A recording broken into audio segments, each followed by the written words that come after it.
23, the meeting of the Seattle City Council will come to order. It is 2:02 p.m.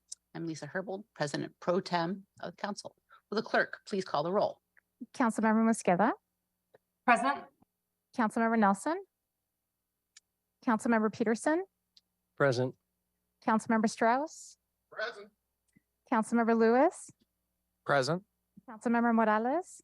Here. And Councilmember Nelson. Present. And Council President Pro Tem Herbold. Present. 7 present. Thank you. Item C on the agenda is presentations. I'm not aware of any presentations for today. At this time, we will open up the hybrid public comment period. Madam Clerk, can you let us know how many speakers are signed up today? We have 30 online and 27 in person. Okay. So given that we have a little bit more than 60 speakers, we'll have each speaker being given a minute to speak. That will give us an hour's worth of public comment. And if we need more time after that, I will consult with my colleagues on the council to see whether or not they are interested in hearing more. We will start with the remote testifiers first. And Madam Clerk, I now hand it over to you to present the instructions for public comment and the public comment recording.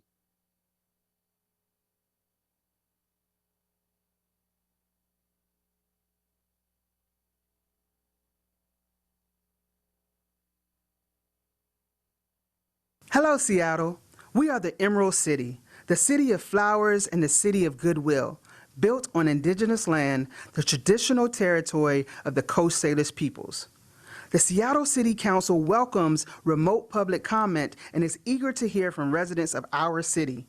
If you would like to be a speaker and provide a verbal public comment, you may register 2 hours prior to the meeting via the Seattle City Council website. Here's some information about the public comment proceedings.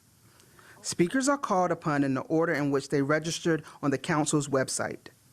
Each speaker must call in from the phone number provided when they registered online and use the meeting ID and passcode that was emailed upon confirmation. If you did not receive an email confirmation, please check your spam or junk mail folders. A reminder, the speaker meeting ID is different from the general listen line meeting ID provided on the agenda. Once a speaker's name is called, the speaker's microphone will be unmuted and an automatic prompt will say, "The host would like you to unmute your microphone." That is your cue that it's your turn to speak. At that time, you must press *6. You will then hear a prompt of, "You are unmuted." Be sure your phone is unmuted on your end so that you will be heard. As a speaker, you should begin by stating your name and the item that you are addressing. A chime will sound when 10 seconds are left in your allotted time, as a gentle reminder to wrap up your public comments. At the end of the allotted time, your microphone will be muted and the next speaker registered will be called. Once speakers have completed providing public comment, please disconnect from the public comment line and join us by following the meeting via Seattle Channel broadcast or through the listening line option listed on the agenda. The Council reserves the right to eliminate public comment if the system is being abused, or if the process impedes the Council's ability to conduct its business on behalf of residents of the city. Any offensive language that is disruptive to these proceedings or that is not focused on an appropriate topic as specified in council rules may lead to the speaker being muted by the presiding officer. Our hope is to provide an opportunity for productive discussions that will assist our orderly consideration of issues before the council. The public comment period is now open, and we will begin with the first speaker on the list. Please remember to press *6 after you hear the prompt of, "You have been unmuted." Thank you, Seattle. And just a little bit more clarity on the fact that we do have people signed up both remotely and in person. And so the clerks will be alternating 10 from each group and switching back. Our first speaker is Howard Gale. Good afternoon. Howard Gale with seattle.gov. The Community Police Commission, fearful of the community it is supposed to serve, for over 3 months has prevented public comment, thereby violating its own bylaws, and ended its monthly engagement meetings.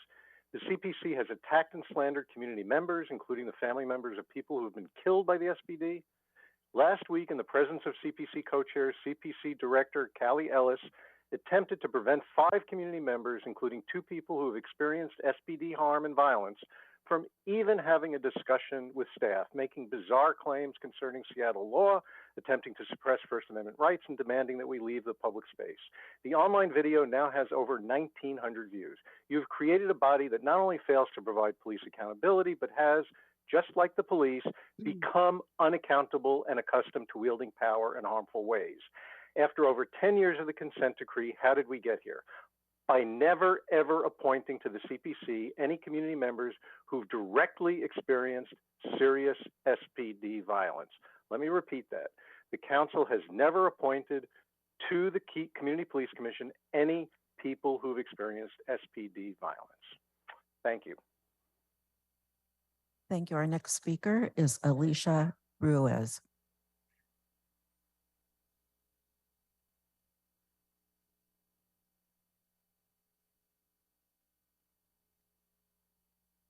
And Alicia, you might need to press *6.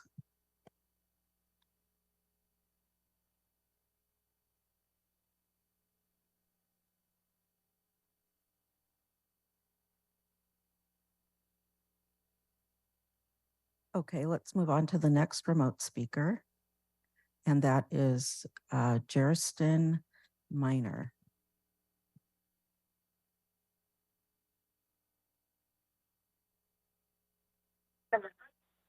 Hello? We can hear you. Oh, good. My name's Kirsten Geminer, and I am testifying on the tree protection legislation. And I'm urging you to delay voting on this legislation and spend the next month or 2 making meaningful tree protection legislation. I'm a family physician for 25 years, and I'd like to have you look at this as a public health issue. Trees cause decreased crashes, decreased crime, decreased pollution, decreased asthma, decreased heat stroke and heat mortality, decreased blood pressure problems. This is really an important public health problem, preserving our tree canopy. So I urge you to delay the vote on this. The current bill is basically a developer's dream as is. Please don't pass it today. Thank you. Our next speaker is Cameron McKinnon.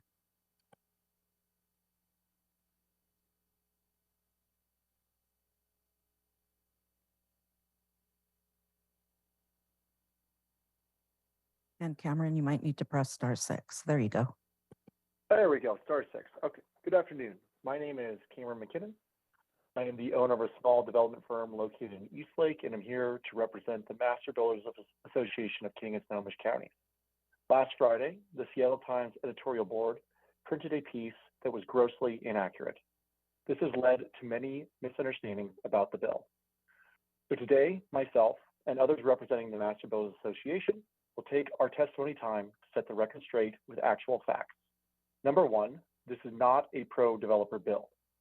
This bill would nearly quadruple the number of trees that are currently protected that have more replacement requirements. Far from the image of a stump town, that's more than 70,000 regulated trees. Let's take the progressive approach and support both housing and trees, not simply the preservation of an existing aging tree stock at the exclusion of new young families. Thank you. Our next speaker is Lucas De Herrera.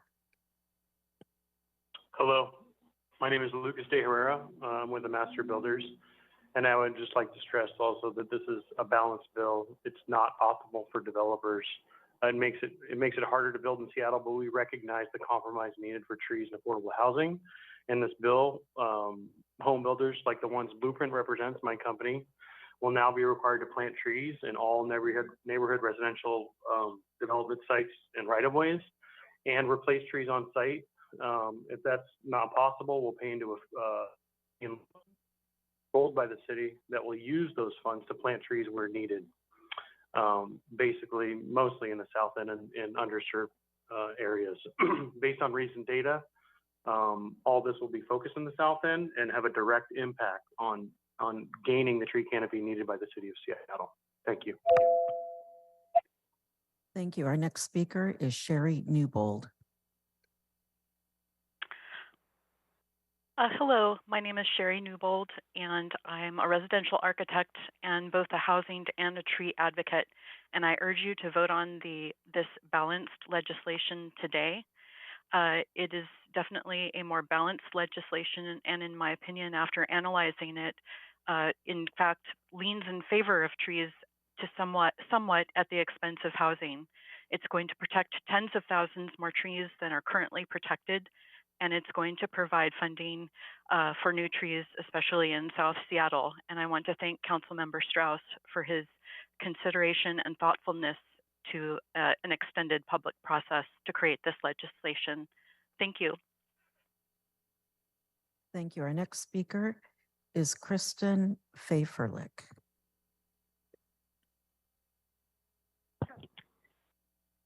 Hello, my name is Kristen Pfeifferlich, and I'm also urging council to delay passing the tree ordinance. The process was rushed. Crucial stakeholders like the Urban Forestry Commission were overlooked or given little to no time to review the proposal. And indeed, the commission says that if the proposed ordinance passes, they don't believe Seattle can meet our goal of 30% tree canopy by 2037. Second, the resulting ordinance does not reflect our city's commitment to equity and inclusion. Low canopy neighborhoods like Beacon Hill and other marginalized communities may be disproportionately impacted by the loss of mature trees, which do the bulk of protection in climate change. If council fully values all Seattleites, they will pause and consult further stakeholders before passing this important legislation. Again, I encourage council to do what's right for all of our citizens, delay the voting so that there is adequate time for stakeholder consultation and deliberation on this important decision. Thank you. Thank you. We'll go back to Alicia Ruiz. And Alicia, you need to press *6.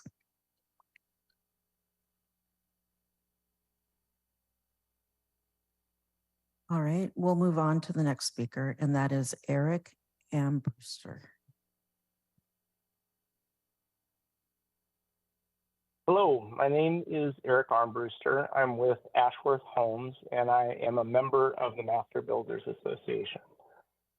The city's own tree canopy study states that most tree canopy loss came from city-owned land in parks and natural areas and single-family neighborhoods, not from development. Builders like me plant thousands of trees in our city every year, directly adding to that canopy. This bill would require us to add trees and planter strips to every project in the neighborhood in a residential zone, in addition to green space requirements, which means even more trees on sites. We offered up this very idea in a 2022 letter to the city discussing the tree ordinance. We also compromised several times in this process. For example, in the 11th hour, we agreed to a different model of measuring tree protection areas. Thank you. Thank you. Our next speaker is Denise Willer. Good afternoon, City Council members. My name is Denise Willer, and I'd like to urge the council to take more time to fully evaluate the proposal. And right now, it's friendlier to developers. All of the amendments proposed by the Master Builders Association were adopted. Most of the Urban Forestry Commission recommendations were voted down.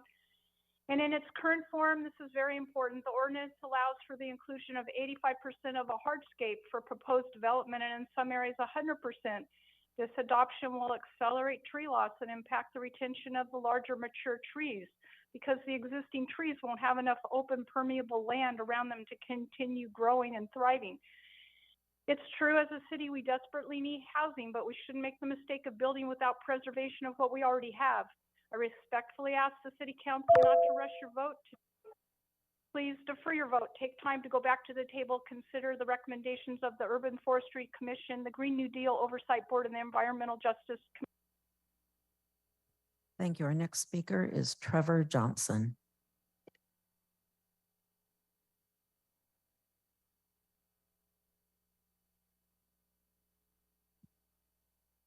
And Trevor, you might need to press *6. There you go.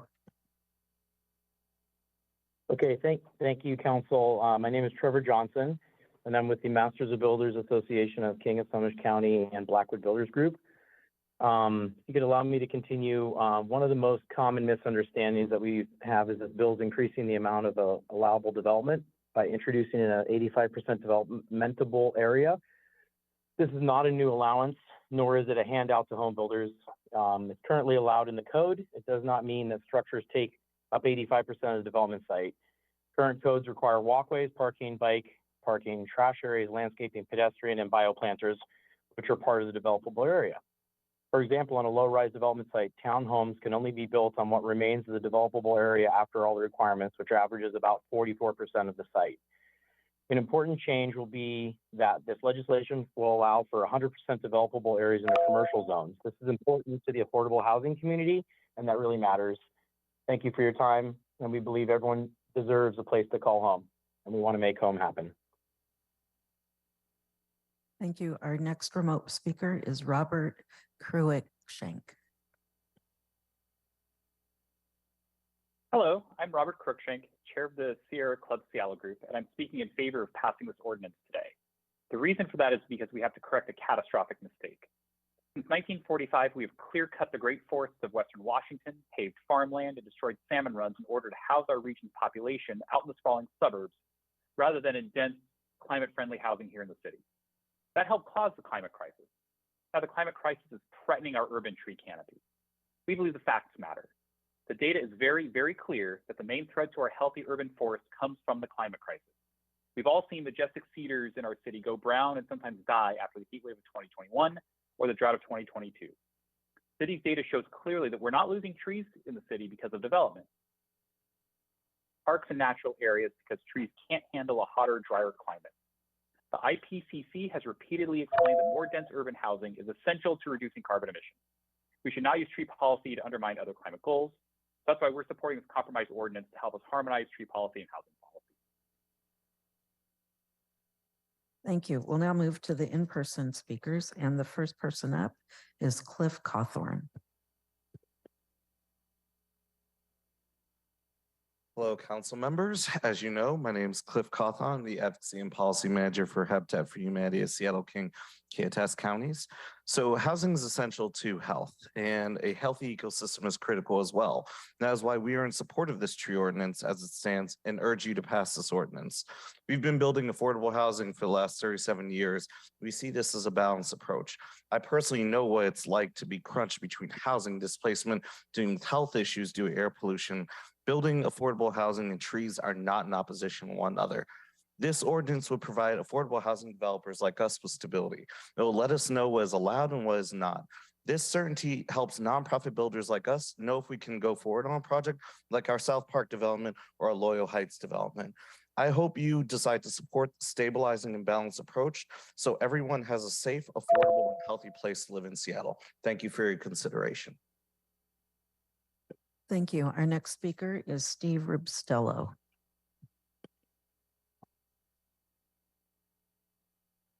Developers know best. They are the sovereigns of the city.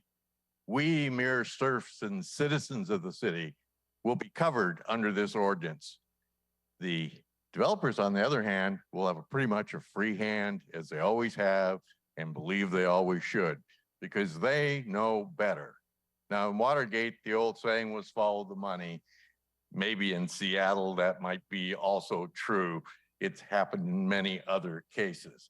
we should be taking a look at a tree ordinance which actually preserves trees.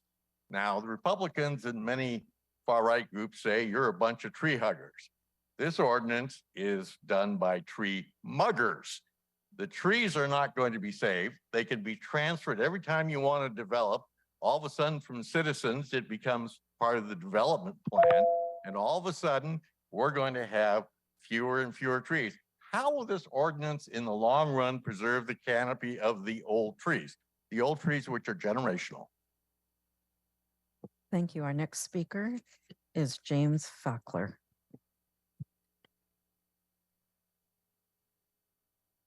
Yeah, hi there. Thanks for the opportunity to speak. I just want to thank each and every council member for their service up here. I know that it can be a thankless job, and I really want to say hats off, and I appreciate your service. And to those that are leaving, thank you for serving the city of Seattle. I too work for the city of Seattle. I'm also a union member and a shop steward. I'm also part of the contract action team for the Coalition of City Unions, bargaining for a fair contract. As it currently sits, we've been bargaining since September. And we're at a period of historic inflation where folks' budgets are really squeezed. I have colleagues in my department that have to work 2 jobs to make ends meet. There's colleagues from marginalized populations that cannot afford to retire working in the city of Seattle because they can't afford to live here.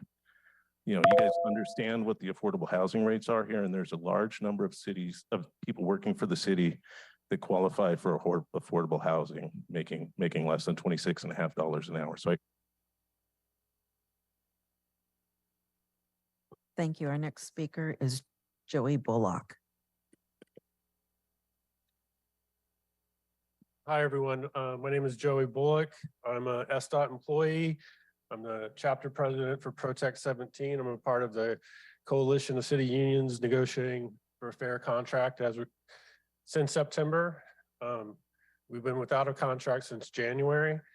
I'm an engineer, and I would say that we are losing some of the best and brightest engineers the city's ever seen because they can go almost anywhere else and make more money. We've lost 2 engineers, one for the 88 program and one for Vision Zero for Seattle since I woke up this morning. So, and the city right now is expecting us to take an 8.5% pay cut this year. And we're not going to stand for it. And we've got a big fight ahead of us. We need your help. Thank you. Thank you. Our next speaker is Jessica Martin. Hi, good afternoon. Thank you for giving me the opportunity to speak. I'm here to address the tree ordinance. I actually live in South Park. I live in a neighborhood that actually is affected by this. With all due respect, most of you live in areas where you're never going to have to wonder whether the trees are going to be cut down next door to you. Now, what I see happening in my neighborhood, what's actually happening, not what people are telling me is supposed to happen, is that lots are selling, the trees are being cut down, and affordable housing is going in that is really not truly affordable. So if we're building affordable housing, that's one thing, but we're not building truly affordable housing. You're replacing existing affordable housing stock, removing trees. We live in a heat island down there in South Park. Most of us don't even have air conditioning. We rely on the trees for that. It's a generational mistake you guys are going to make if you vote this bill through, that you allow the master builders amendments to go stand, because it takes, I know, I'm 3rd generation in my home, and it has taken that long for these trees to get big enough to provide meaningful shade. Thank you. Thank you. Our next speaker is Sandy Shetler. Hi, you guys. Yeah, I'm Sandy Shetler. I often come up here and speak about protecting trees, but today I'm speaking from my professional capacity. I'm a medical social worker. I worked for many years for the United Nations High Commissioner for Refugees and Refugee Resettlement, both overseas and in Washington, D.C. One of the hallmarks of crafting solid, sustainable plans for people newly arrived in the United States was finding communities with green space. And it's always been something that I've noticed in my research, and it's only recently become very prevalent in public health research, that trees have a direct impact on human health and must be part of communities right where people live, that there was absolutely no input from the public health community on this bill. And physician, as you know, spoke earlier. So please consider that when you vote. Thank you. Our next speaker is Julia Shetler. Hi, everyone. My name is Julia Shetler, and I'm an electrical engineer and solar energy analyst. Please vote no on the proposed tree ordinance. This tree ordinance was literally written by the Master Builders Developers Association. That is, wealthy developer executives interested in building market rate homes. Many of these developers have lobbied to you personally, and some of them are even funding your campaigns for re-election today. Don't kid yourself into thinking that this bill is a proxy for expanding affordable housing in Seattle. It's not. The developers giving comment today are lying to you. There is no evidence that this bill will save trees. As multifamily zoning expands, homes will come into the hands of these developers, and this bill is riddled with loopholes that allow them to deforest Seattle without punity. I am intimately familiar with the requirements to fight climate change. Solar panels and EVs won't cut it. We need large existing trees to mitigate climate change, improve public health, and keep our cities walkable. Thank you. Thank you. Our next speaker is June Blue Spruce.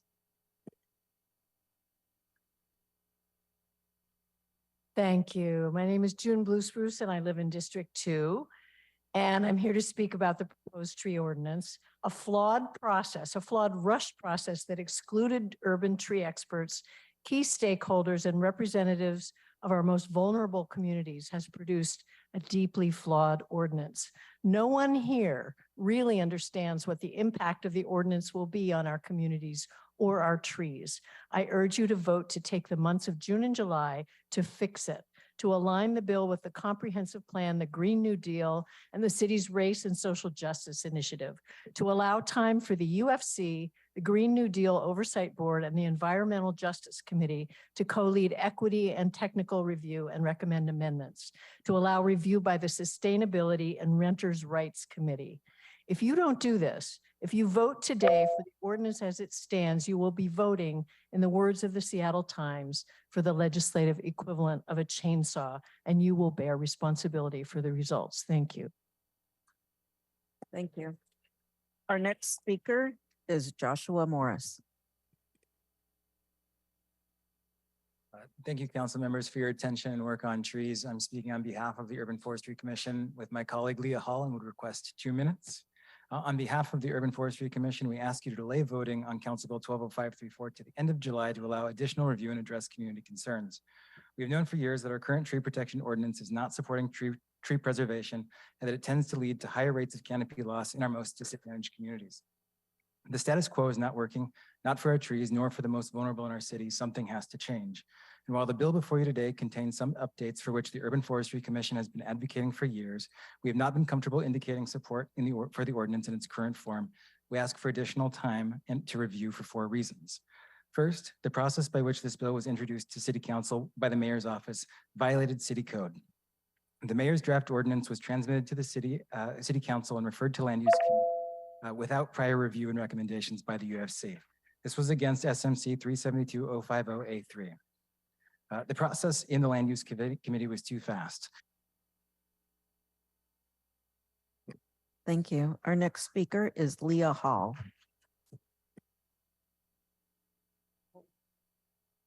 Hear me? Okay.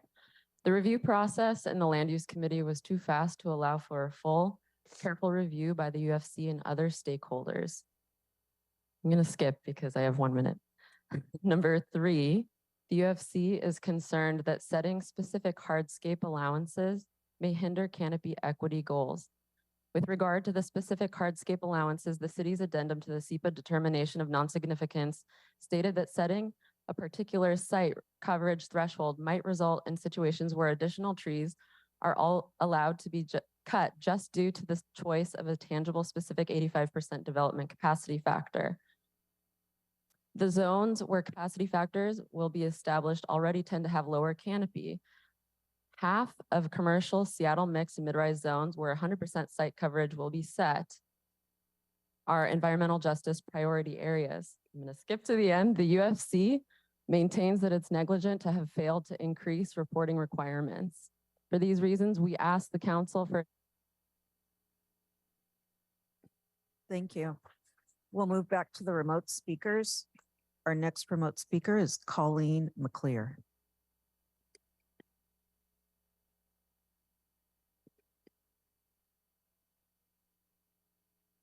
Good afternoon, City Council. This is Colleen McAleer for our Northeast Community Council. I want to ask you today to incorporate the city's Urban Forest Commission's recommendation into the new tree ordinance, which allows the city to add more housing and to retain its existing trees. The current bill totally ignores city-appointed tree experts and other commissions, relying perhaps on the expertise from developers such as the master builders, who are now funding a cartoon TV campaign showing how trees get in the way of building market-rate homes, which are, by the way, not affordable homes. This tree protection ordinance essentially hands the developers a chainsaw to clear-cut city lots for multifamily units and cover 85% of detached residential lots with structure. This is a decrease in the requirement of green space by 50%, which accelerates the tree canopy loss by 50% and creates the heat islands, especially in the more vulnerable neighborhoods. Vote to postpone this bill as it is and reconstruct a real tree preservation bill that's 13 years in the making for the future of Seattle. Thank you. Thank you. Our next speaker is Kelsey Gruenwald.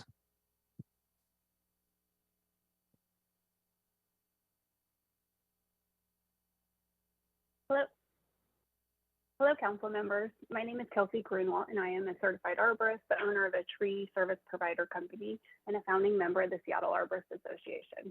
I sincerely appreciate all of your work to get Council Bill 120534 to this point today. Thank you to the Land Use Committee for the critical updates made to the tree service provider registry legislation with this bill. The clarification around violations, the increased penalties for illegal tree work, and the changes to the reportable work thresholds greatly improve our ability as working professional arborists to continue doing what we do best, taking care of Seattle's trees and the people who live with them. We genuinely appreciate the opportunity for the Seattle Arborist Association to be involved in the bill process with the Land Use Committee. While this process unfolded quickly and we would welcome further scientific studies into the potential long-term impacts of the bill, we feel grateful for the opportunity to advocate for some positive changes. We do support the Urban Forestry Commission and appreciate the request for more time to review. If it comes to that, SAA will be ready to offer a professional perspective. Thank you. Our next speaker is Woody Wheeler.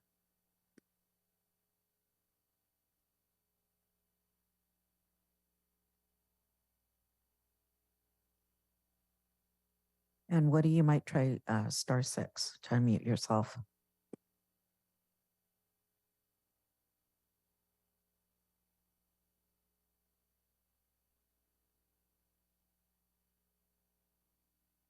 Okay, we'll move on to the next speaker, and that is Barbara Downward.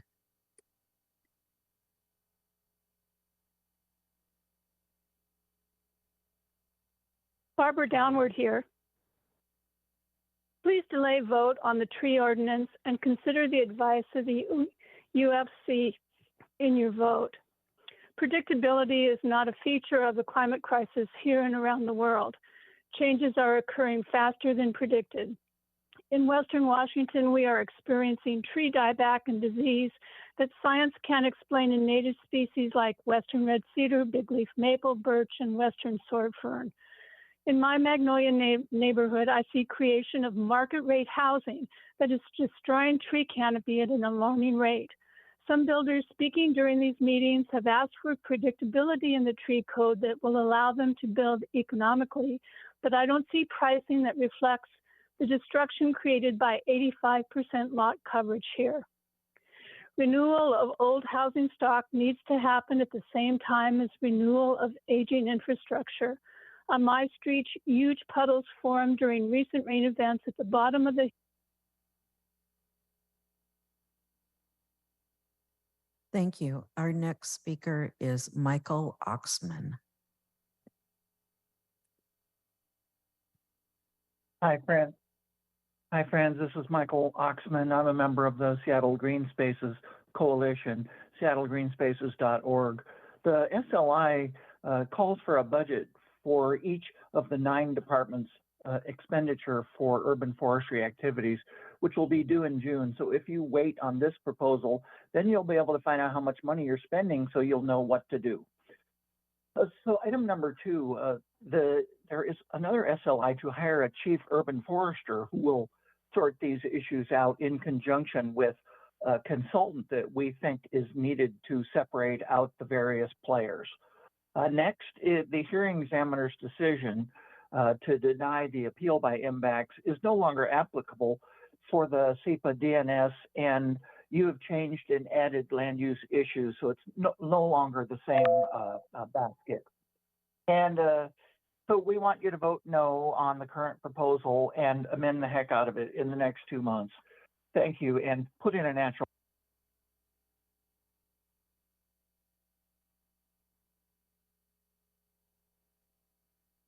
Our next speaker is Andrea Starbird.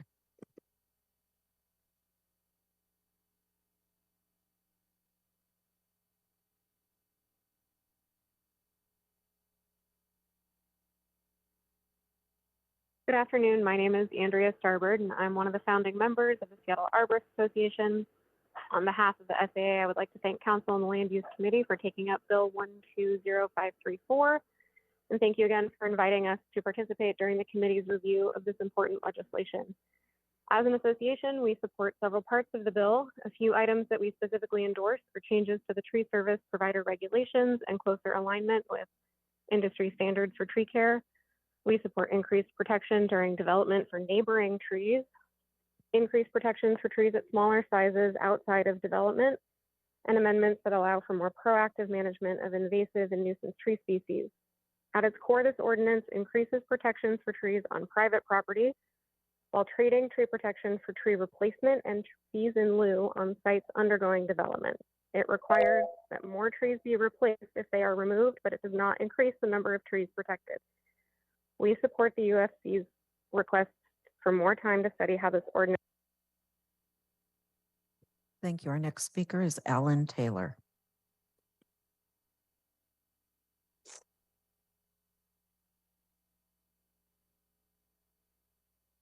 Hey there, my name is Alan Taylor. I'm a private sector arborist, a member of Plan Amnesty, and another founding member of the Seattle Arborist Association. I'd like to thank the council for taking up this important issue. We're grateful for involvement with the bill drafting process and believe we were able to contribute many meaningful improvements, some of which my colleague Andrea just listed. If that was all that was being voted on today were the rules around management of trees outside of development, this bill would be a no-brainer. With the potential for significant losses to the urban canopy resulting from the development-related provisions of this bill, I'm feeling very conflicted. I support our friends at the Urban Forestry Commission and am saddened by their absence throughout this process. There's no doubt that dense housing will be a key solution to the climate crisis and the housing crisis, but how this bill weighs those benefits against the cost to our urban canopy is still very unclear. For that reason, we ask you to follow the Urban Forestry Commission's request and give more time for all stakeholders to study the bill and its impacts, as well as properly involving the Urban Forestry Commission in. Thank you. Our next speaker is Ania Pearson.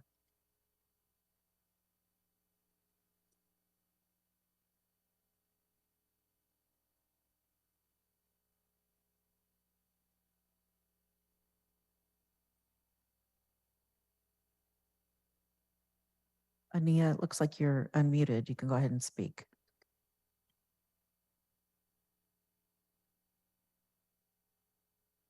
Hello, sorry. It was still muted. Hello, my name is Ania Pearson. I am 19 years old. I grew up in Seattle. And I would like to vote against the tree ordinance to protect and enhance tree canopy. As a young Black woman, social justice advocate, and activist, it is important that marginalized communities take charge and fight for environmental justice. An extraordinary maple in my family is being threatened by a half-baked city-endorsed development project that will bring social, economic, and environmental destruction to a neighborhood that has been in my home for 19 years. We cannot let capitalist, race-based politics continue to threaten the vitality and health of our Black families and communities. As such, I request that you support the resolution provisions outlined by the Seattle United Fixed Tree Ordinance to provide protection for existing trees.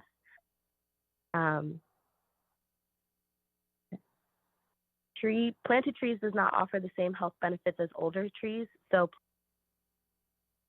Thank you. Our next speaker is Zendel Pearson. Good afternoon. My name is Zindel. I am addressing the proposed tree ordinance. I'm a 15-year-old young youth activist fighting to protect Black and Brown communities from environmental racism, and I want the tree ordinance to protect and enhance tree canopy. This is important to me because many of the city's current housing and development plans threaten the city's canopy. The council needs to get more time to hear from teenagers and others under 18 who will be the ones left with this environment. This is our future. Much like the Dr. Seuss story, the Lorax, we will be the generation devoid of nature and its benefits because of the greed of ones before us, as well as their disregard for our environment.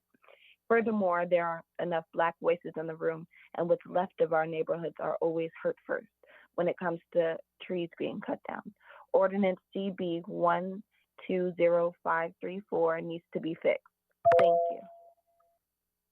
Thank you. Our next speaker is Lois Martin.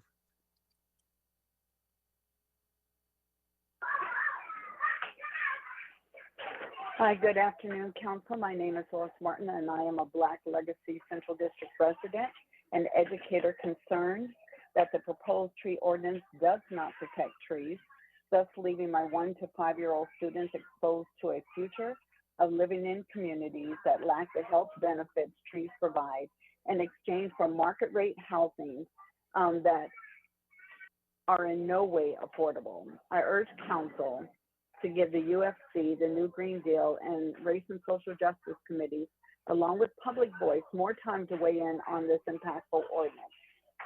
We often read to our children the story of the Lorax, and the city is heading in that direction. So I ask the council to reconsider and delay voting on this so that our groups have more time.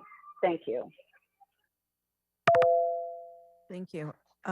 Let's go back to Woody Wheeler. And Woody, you might need to press *6 to unmute.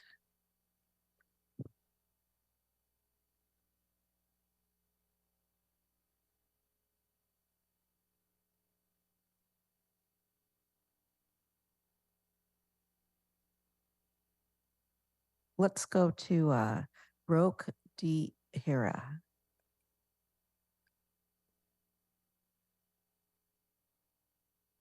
And you may, oh, there we go.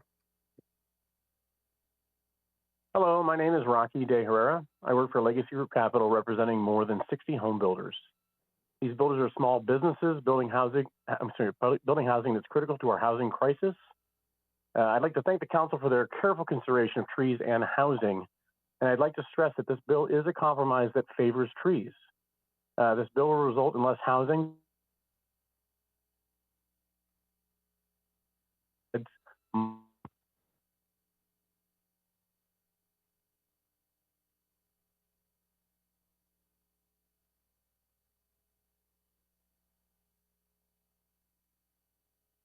Are you still with us?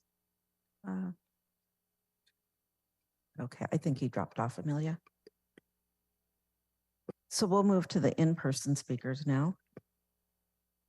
And the first person on the list is Tracy Tardif.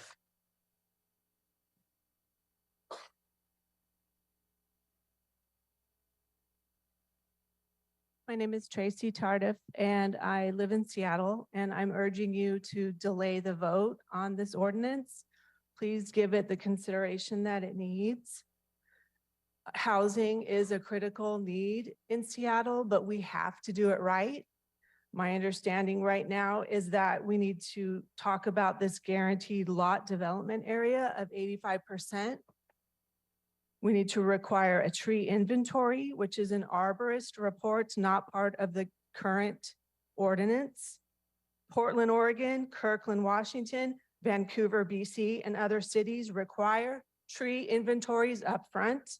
This helps to reduce both the time and money spent by both developers and the city in moving projects forward. It's not a matter of replacing an older tree with a new seedling. And the last one is maximize the retention of existing trees 6 inches diameter and larger. Thank you. Also remember last time. Thank you. Our next speaker is David Moring.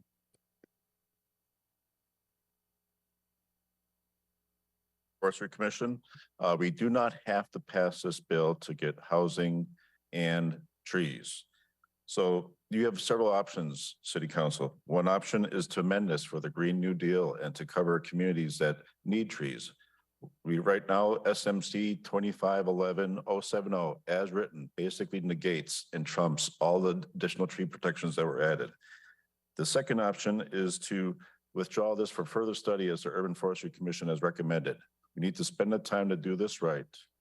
And the third option is to pass this city bill. If you pass the city bill, you're basically going beyond what is allowed by state regulations for environmental review. If you pass this bill, it's very likely that it'll be appealed and you're back to square one. Thank you for your attention. Thank you. Our next speaker is Cedar Bouchot.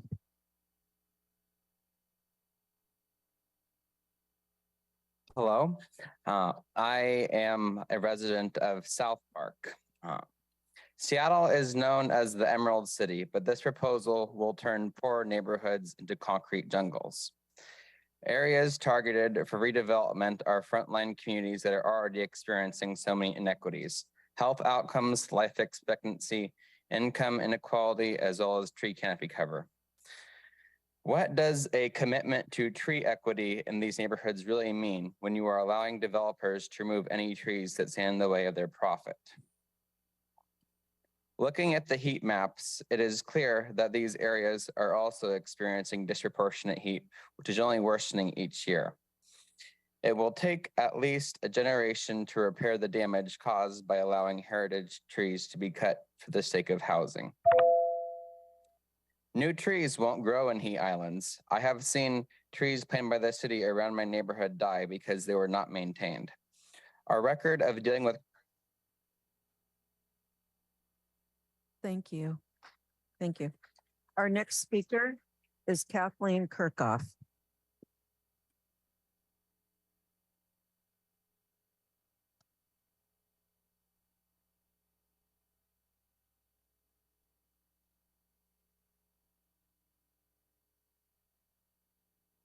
I want, pardon? Yep, get right up into the mic. Yep. Closer to the mic, okay. My name is Kathleen Kirchhoff. I'm a lifelong resident of Seattle and I grew up on Beacon Hill. And my family suffered greatly from the pollution that we were exposed to from the foundry and Boeing Airfield and the railroad tracks, etc. Trees are not just an amenity, they're a necessity. I urge you to delay consideration of this bill and to give the Urban Forest Commission and other committees chances to have input into this and to consider it, all the different aspects. The word that comes to my mind is due diligence. You're creating what this city will be in the future and whether it will be survivable. So please take a little more time and consideration. Speaker is Richard Nicole.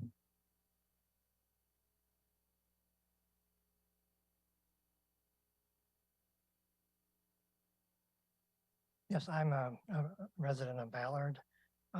This seems to be one of those issues which we vote for Democrats and we end up with Republican policy. We certainly did not vote for the Master Builders Association.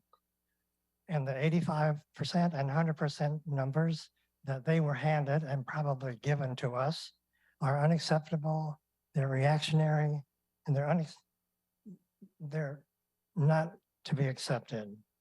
I'm afraid that what is going to happen is that there will be a racial aspect to this, and the poor people will be basically warehoused in buildings, and they will never look out their window and see something that is green. I would like to think that in the future, cutting down a large tree would be like killing a whale or killing an elephant for its ivory.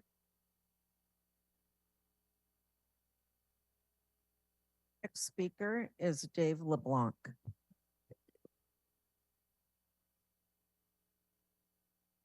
Afternoon. I'm a retired boat builder that's lived on the west slope of Finney Ridge for the last 47 years, and we watched the city change tremendously. I think this proposed ordinance needs amending and taking out some of the loopholes that exist. But I think principally, we've heard a lot of people talk along those lines. What I'd like to address is what I think is a couple of false narratives by the development and building industry, and the claim that the rate and the style of development going on is maintaining or even increasing tree cover is just nonsense. It's just nonsense. That's blowing smoke. The other claim is that so much of the development is going on to provide affordable housing for an increasing population.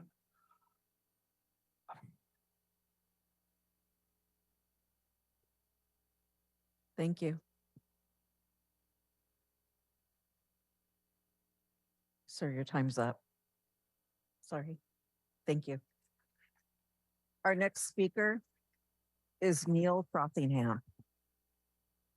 Neil Frothingham. Seattleites will be singing a dystopian tree euthanasia song if you pass the tree ordinance. Is that counterintuitive? Not really. I, my spouse, and my 2 children have lived in Rainier Beach since 2002. We have a separate buildable adjoining lot to our house. The adjoining lot had a single 20-foot invasive holly at move-in. The holly was choking out a wisp of an indigenous maple. I cut down the holly in 2012. I have a picture of what has replaced that. The maple, in spite of being knocked flat, lived. I have provided a picture of that now 35-foot maple and the 3 additional trees that we planted to the clerk for each of you. Passage of this ordinance will start my chainsaw, whose teeth will bite into all 5.99-inch diameter and larger trees and devour them, so that development of our property and our retirement is not put in. Thank you. Our next speaker is Sage Miller.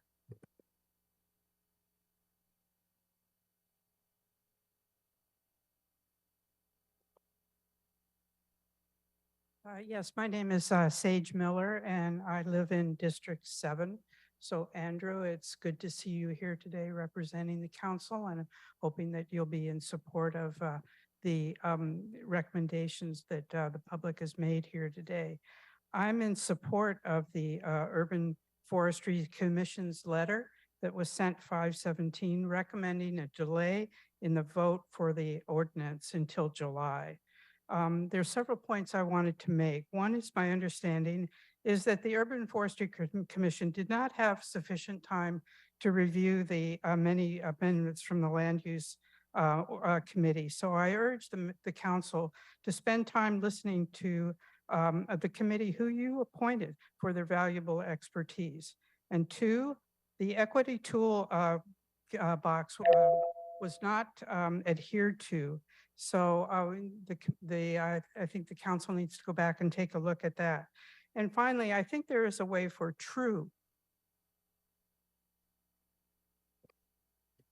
Thank you. Our next speaker is Sue Kay. Sue Kay.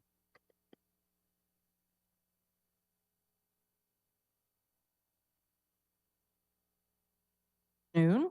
My name is Sue Kay, a tree hugger.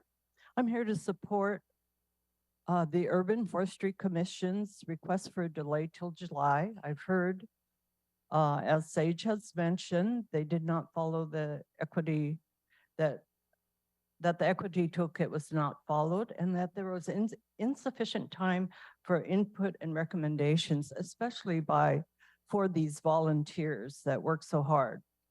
I happen to be here to caution about this being a balanced ordinance. From my observation and experience, working with developers, it doesn't stay balanced where developers and dollars are involved. The CID, the Chinatown International District, after the upzone, allowed developers to build affordable housing or pay into the fund. They paid into the fund to our detriment, gentrification and displacement. Speaker is Jessica Dixon.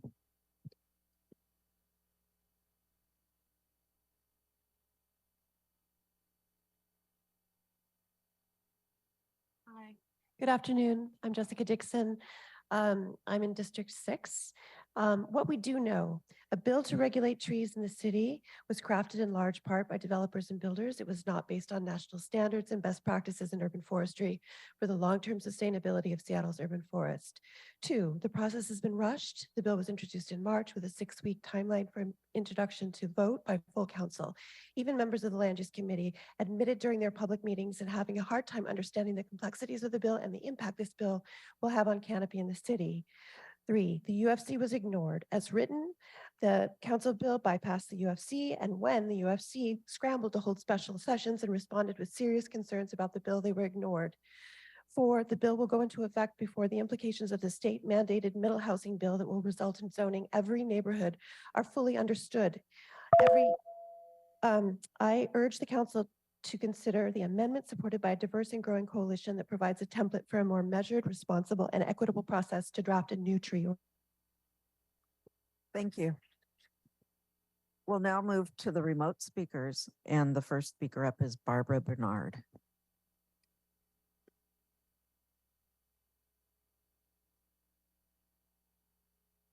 Hi, this is Barbara Bernard. I've called in before. I've sent in several emails to council. I've attended city council meetings and land use meetings, and I'm concerned regarding the proposed tree ordinance. City needs the tree ordinance to protect and enhance tree canopy. This is important to me because my family lives in an infill townhouse unit, market rate housing, in a multifamily residential zone that was on an ECA that ended up being clear cut. As a result, there's no large trees to protect the unit I live in from the summer heat.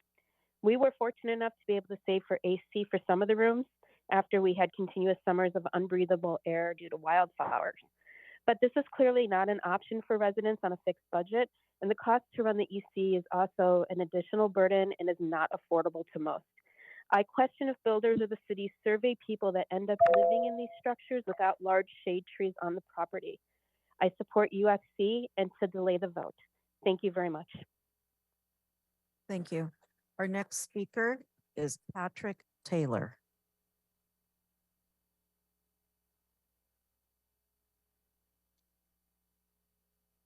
Hi, my name is Patrick Taylor. I'm a South Seattle resident, housing designer, and advocate, and spent half my life working in environmental conservation. The legislation, while far from perfect, is a reasonable compromise between our desire to increase tree canopy and the urgent need to address our ongoing housing affordability crisis and the displacement and homelessness that goes with it. It will provide greater protection for existing trees, a strong replacement policy, and funding for new trees through the FEMA program. The lot coverage allowance will ensure that much needed housing can be built in the areas we've set aside for and are producing most of the city's new homes. In contrast, the regulations supported by the Urban Forestry Commission and their NIMBY allies will strangle new development with harsh rules and endless process, leading to higher housing costs and their associated ills. It will punish new homes for tree loss that the city's own study shows is largely occurring in single-family zones and publicly owned land. The bill has been in works for years, was discussed and debated for months, and is ready to pass. Any delay will be an opportunity to make this bill worse, a worse bill guided by the most extreme voices rather than the sensible compromise it currently is. Please vote to approve the bill as written. Thank you all for your time and work you do for the city. Thank you. Our next speaker is Kirk Robbins. Hi, I'm Kirk Robbins. I live in Ballard. I've lived here 13 years. I'm just east of an area that is proposed to be rezoned out of industrial by abolishing the industrial buffer zone that affords us some protection and turning it into some sort of mixed-use commercial area. This is all being done allegedly because there's a light rail station coming in 20 years. Yet this is supposed to be rushed because apparently special interests have created a whole set of industrial rezones after 4 years of secret meetings that we can only look at for a couple of months. This is a situation something similar to this tree ordinance, except that we don't have an urban forestry commission looking out for residents near these proposed rezones. Our representative was sitting in these meetings, taking notes, but not voicing the views of community. And now he insists on a rush before we are ever consulted. Please slow this down. It's on rush to. Thank you. Our next speaker is Alicia Ruiz.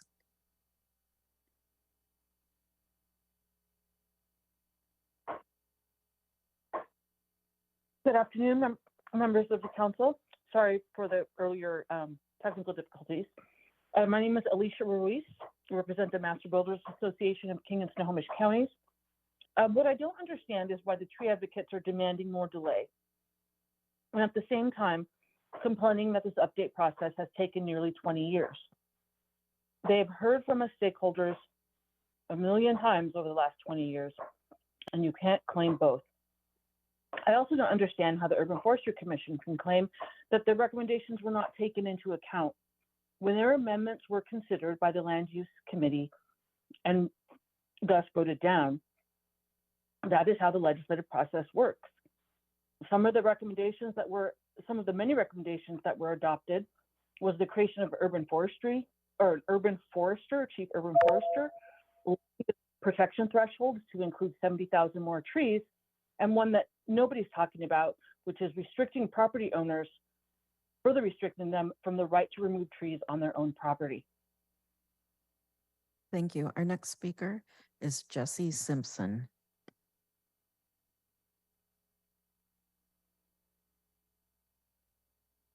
Hi, I'm Jesse Simpson, Government Relations and Policy Manager for the Housing Development Consortium, here to testify in support of the revised tree ordinance. We're a member-based organization representing nonprofit affordable housing developers working to build the affordable homes Seattle desperately needs.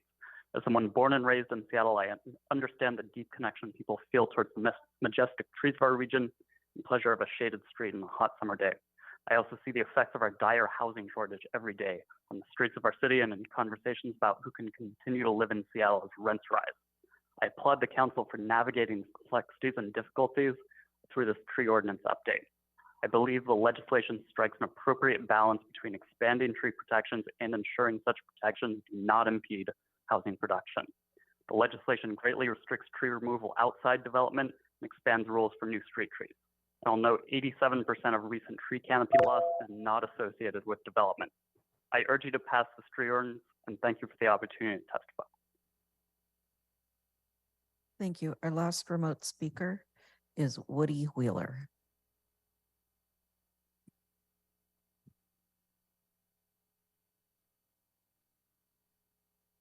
And Woody, please try *6 to unmute.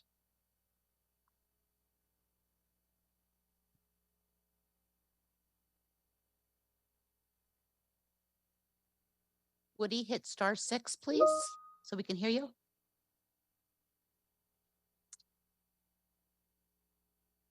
I think we have one more remote person we can go to, and that's Stuart Niven.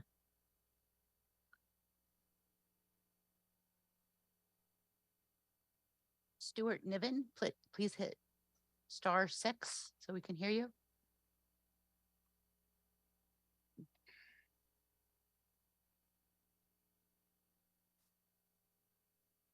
Shall we move to in-person speakers? Yes, we are running up on time here. I think we have less than 10 more speakers. If there are no objections with my doing so, I would like to extend the time period for public testimony an additional 10 minutes to hear from that last handful of speakers. All right, thank you. Thank you. We'll move on to the remote or to the in-person speakers. And the first one is Martha Baskin.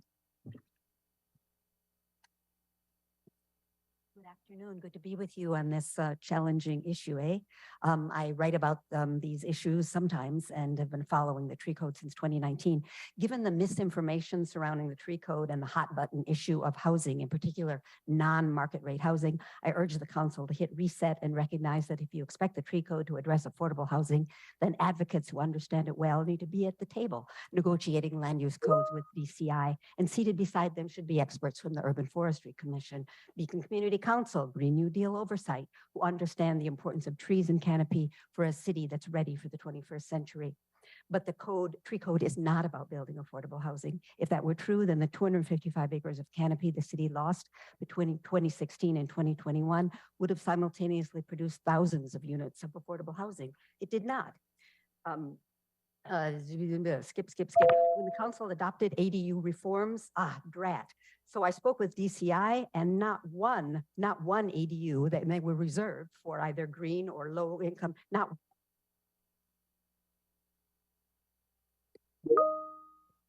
Thank you.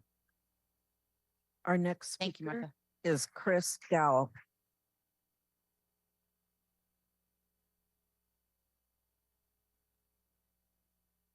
Seattle City. Please delay the vote.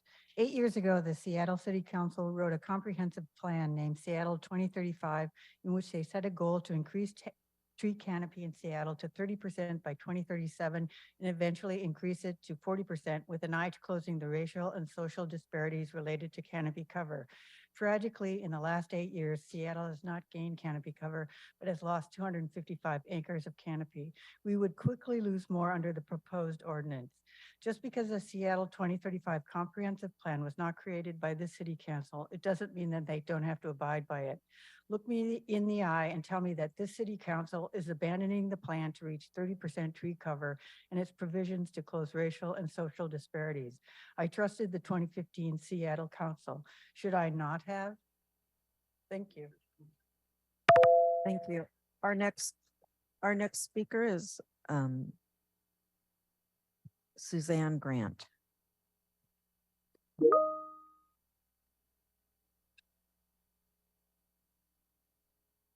Hello, I'm Suzanne Grant, and I'm commenting on the tree ordinance. There's an unwelcome sight in the neighborhoods. Developers are being greedy. There are holes in the sky where the trees once stood. Trees won't fit when the ground is covered by 80, trees won't fit when buildings cover 85% of the ground. Exceptional trees will be murdered when the mighty dollar cuts them down. There's a hole in the sky where the tree once was. Somebody's making money. There's a hole in the sky where the tree once was. City council is acting funny. You have a choice. You must not pass this ordinance as it's currently written. You must allow more time for all the parties to come together, work on a plan that keeps the trees in the ground and builds healthy, affordable housing. Make the right choice. Thank you. There is Maria Batatola. Okay, guys, I'd hate to follow that, but I'll be succinct. My name is Maria Batiola, and I serve as Beacon Hill Council Chair. I just want to thank you for this very hard lift. There are many interests that play, and I'll have two messages for you. One is thank you for including the Beacon Hill Tree Equity Plan, and the other is that there are two big holes in the tree ordinance. One is it does not have a pathway on how to implement the comp plan's 30% tree canopy goal, and the other is that it does not include the Green New Deal climate resiliency. Trees are an infrastructure for climate resiliency. So please defer the vote, get it amended, and I know Councilman Strauss said that there'll be time for amendment, but it sounds like there's no time. So thank you. Thank you. Our next speaker is Ulysses Hillard.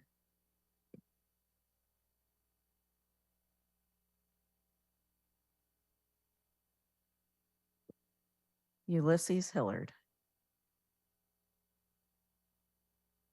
Okay, we'll move on to the next person, who is David Glagon.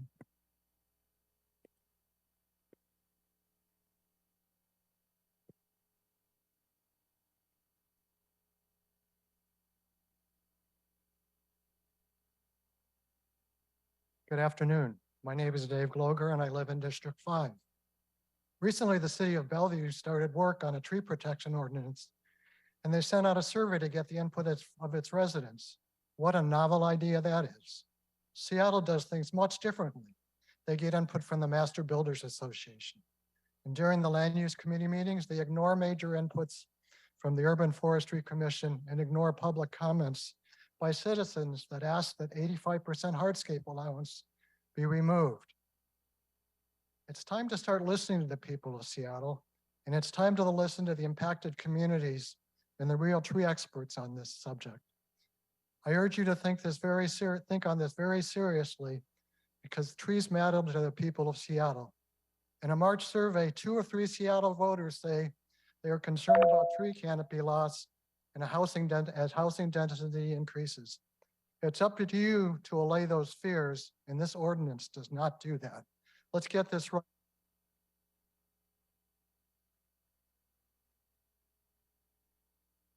Is Deborah Marinville.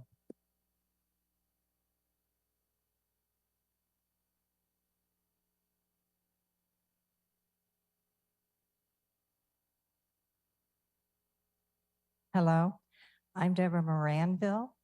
I am a longtime resident of Seattle and currently in Maple Leaf. I do not need to add much to, if anything, to what has already been said, but I do want to emphasize the misleading nature of the claim that planting new trees is the equivalent of protecting the mature tree canopy.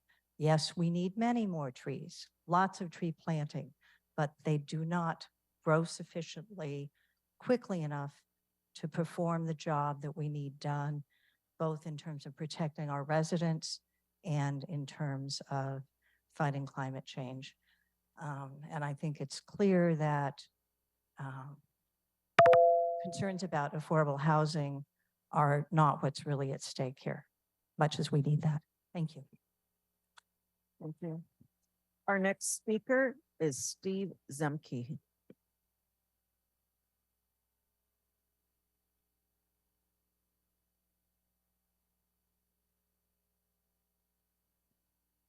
My name is Steve Zemke. I'm speaking for Friends of Seattle's Urban Forest. I support the need for further review of this ordinance.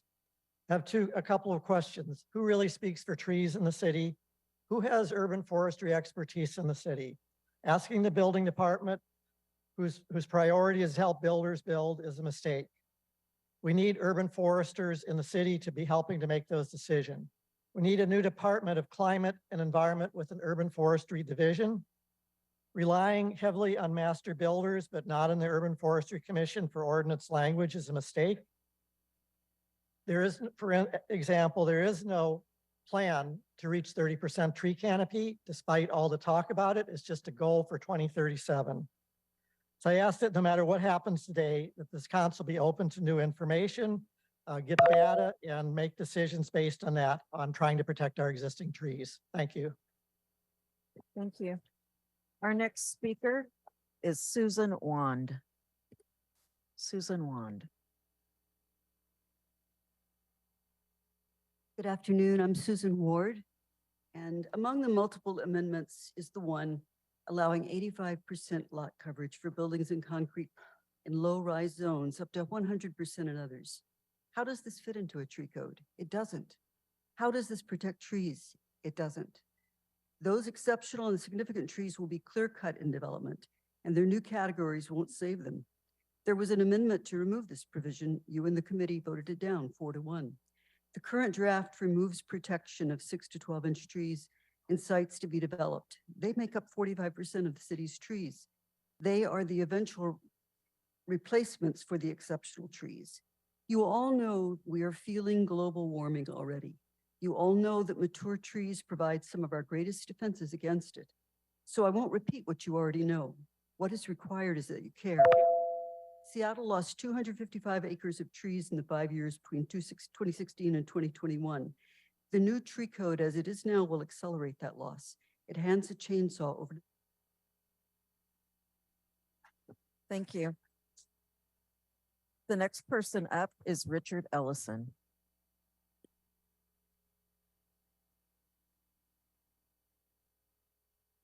Hello, council members. My name is Richard Ellison.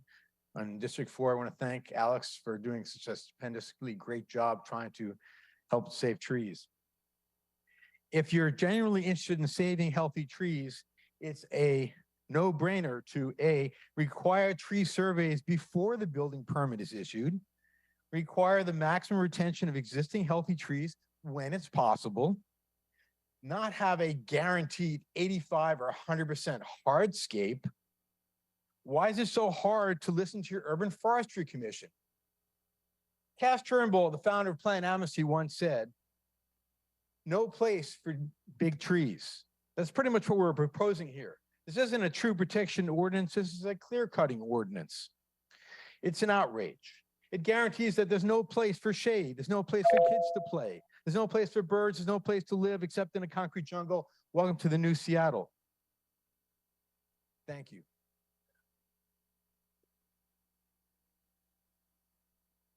Thank you so much, everybody, for your public comment. We have reached the end of both the 60 minutes allotted at the beginning and the additional 10 minutes that we added for additional speakers. We will need to move on and close public comment. Again, thank everybody for your comments today.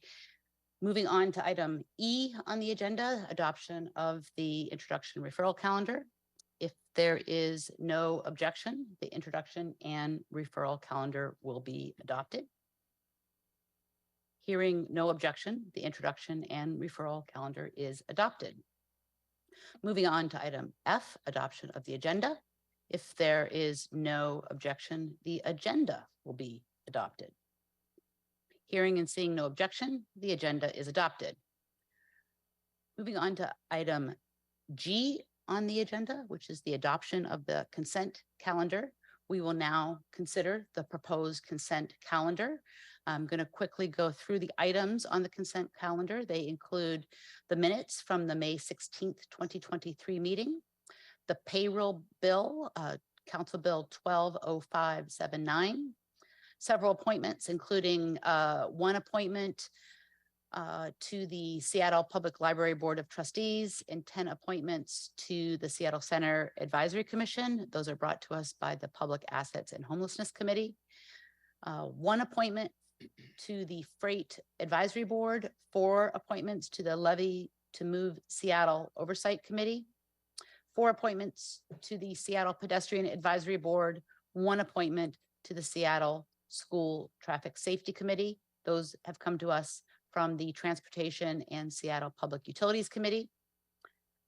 Those are the items on today's consent calendar. Are there any items that council members would like to have removed from today's consent calendar? Seeing none, I move to adopt the consent calendar. Is there a second? Second. Thank you. So it has been moved and seconded to adopt the consent calendar.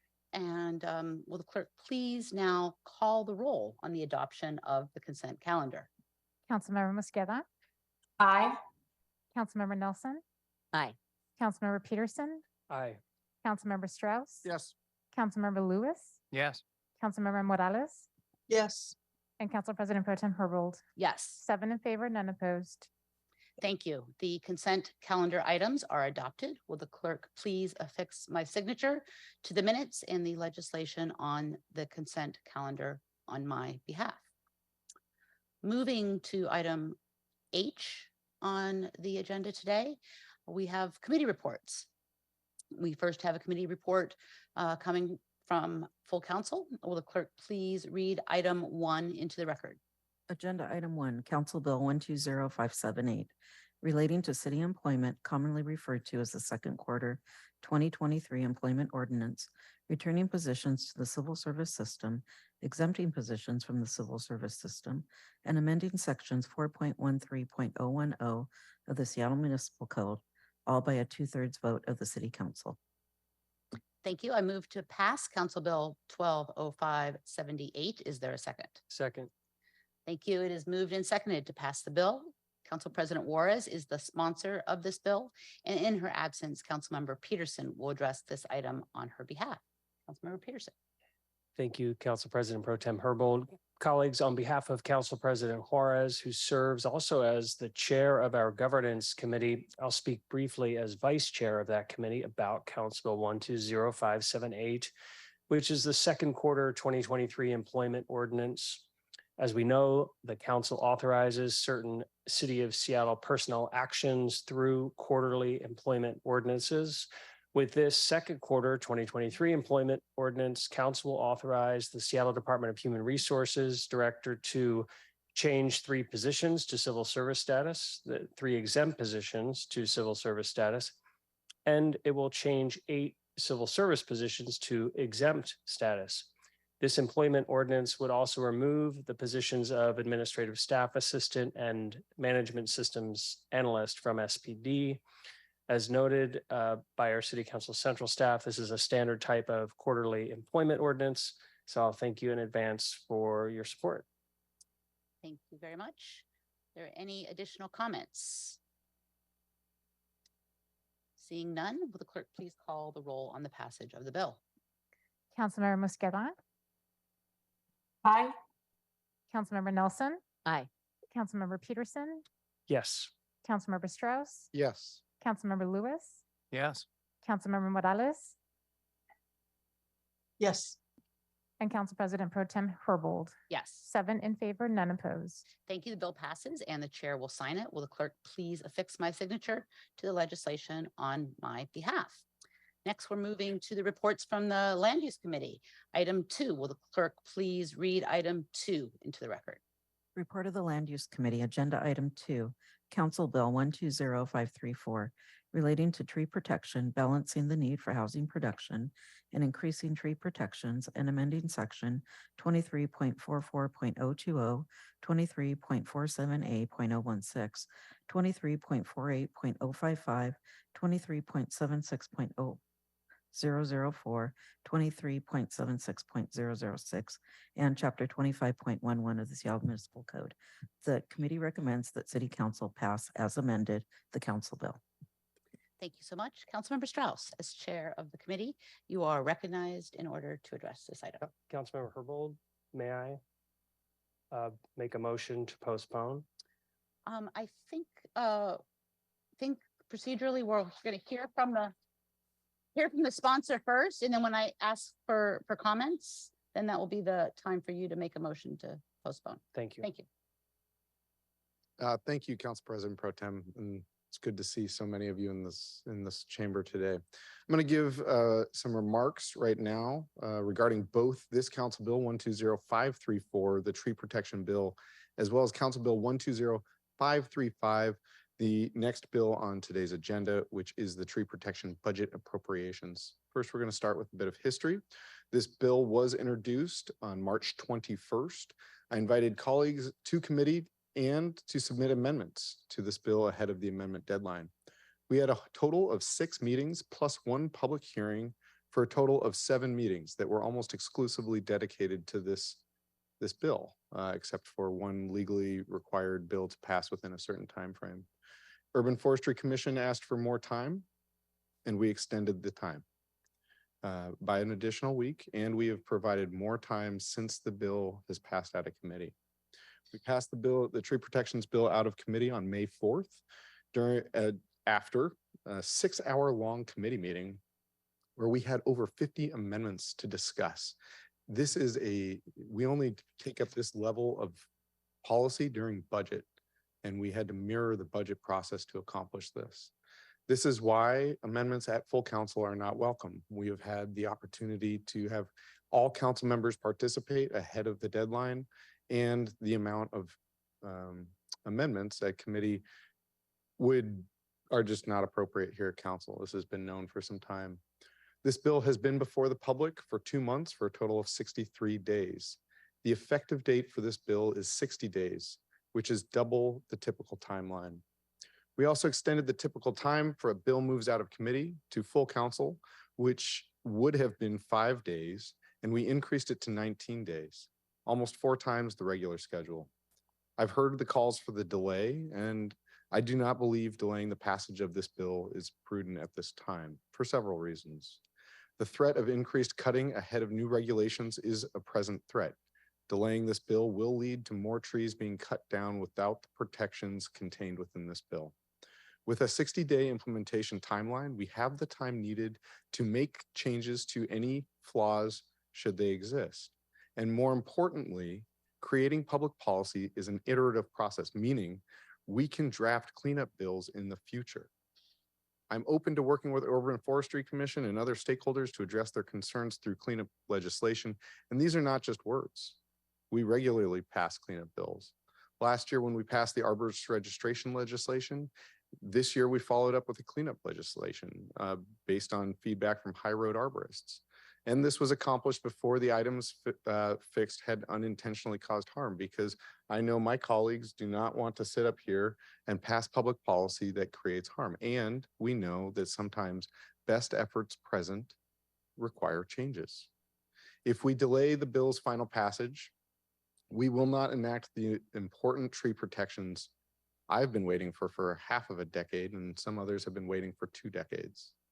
Having a budget level amendment conversation at full council will not be productive, and sending this bill back to committee at this time will create more harm than benefit, because the schedule will not allow us to take up further consideration for many months beyond July.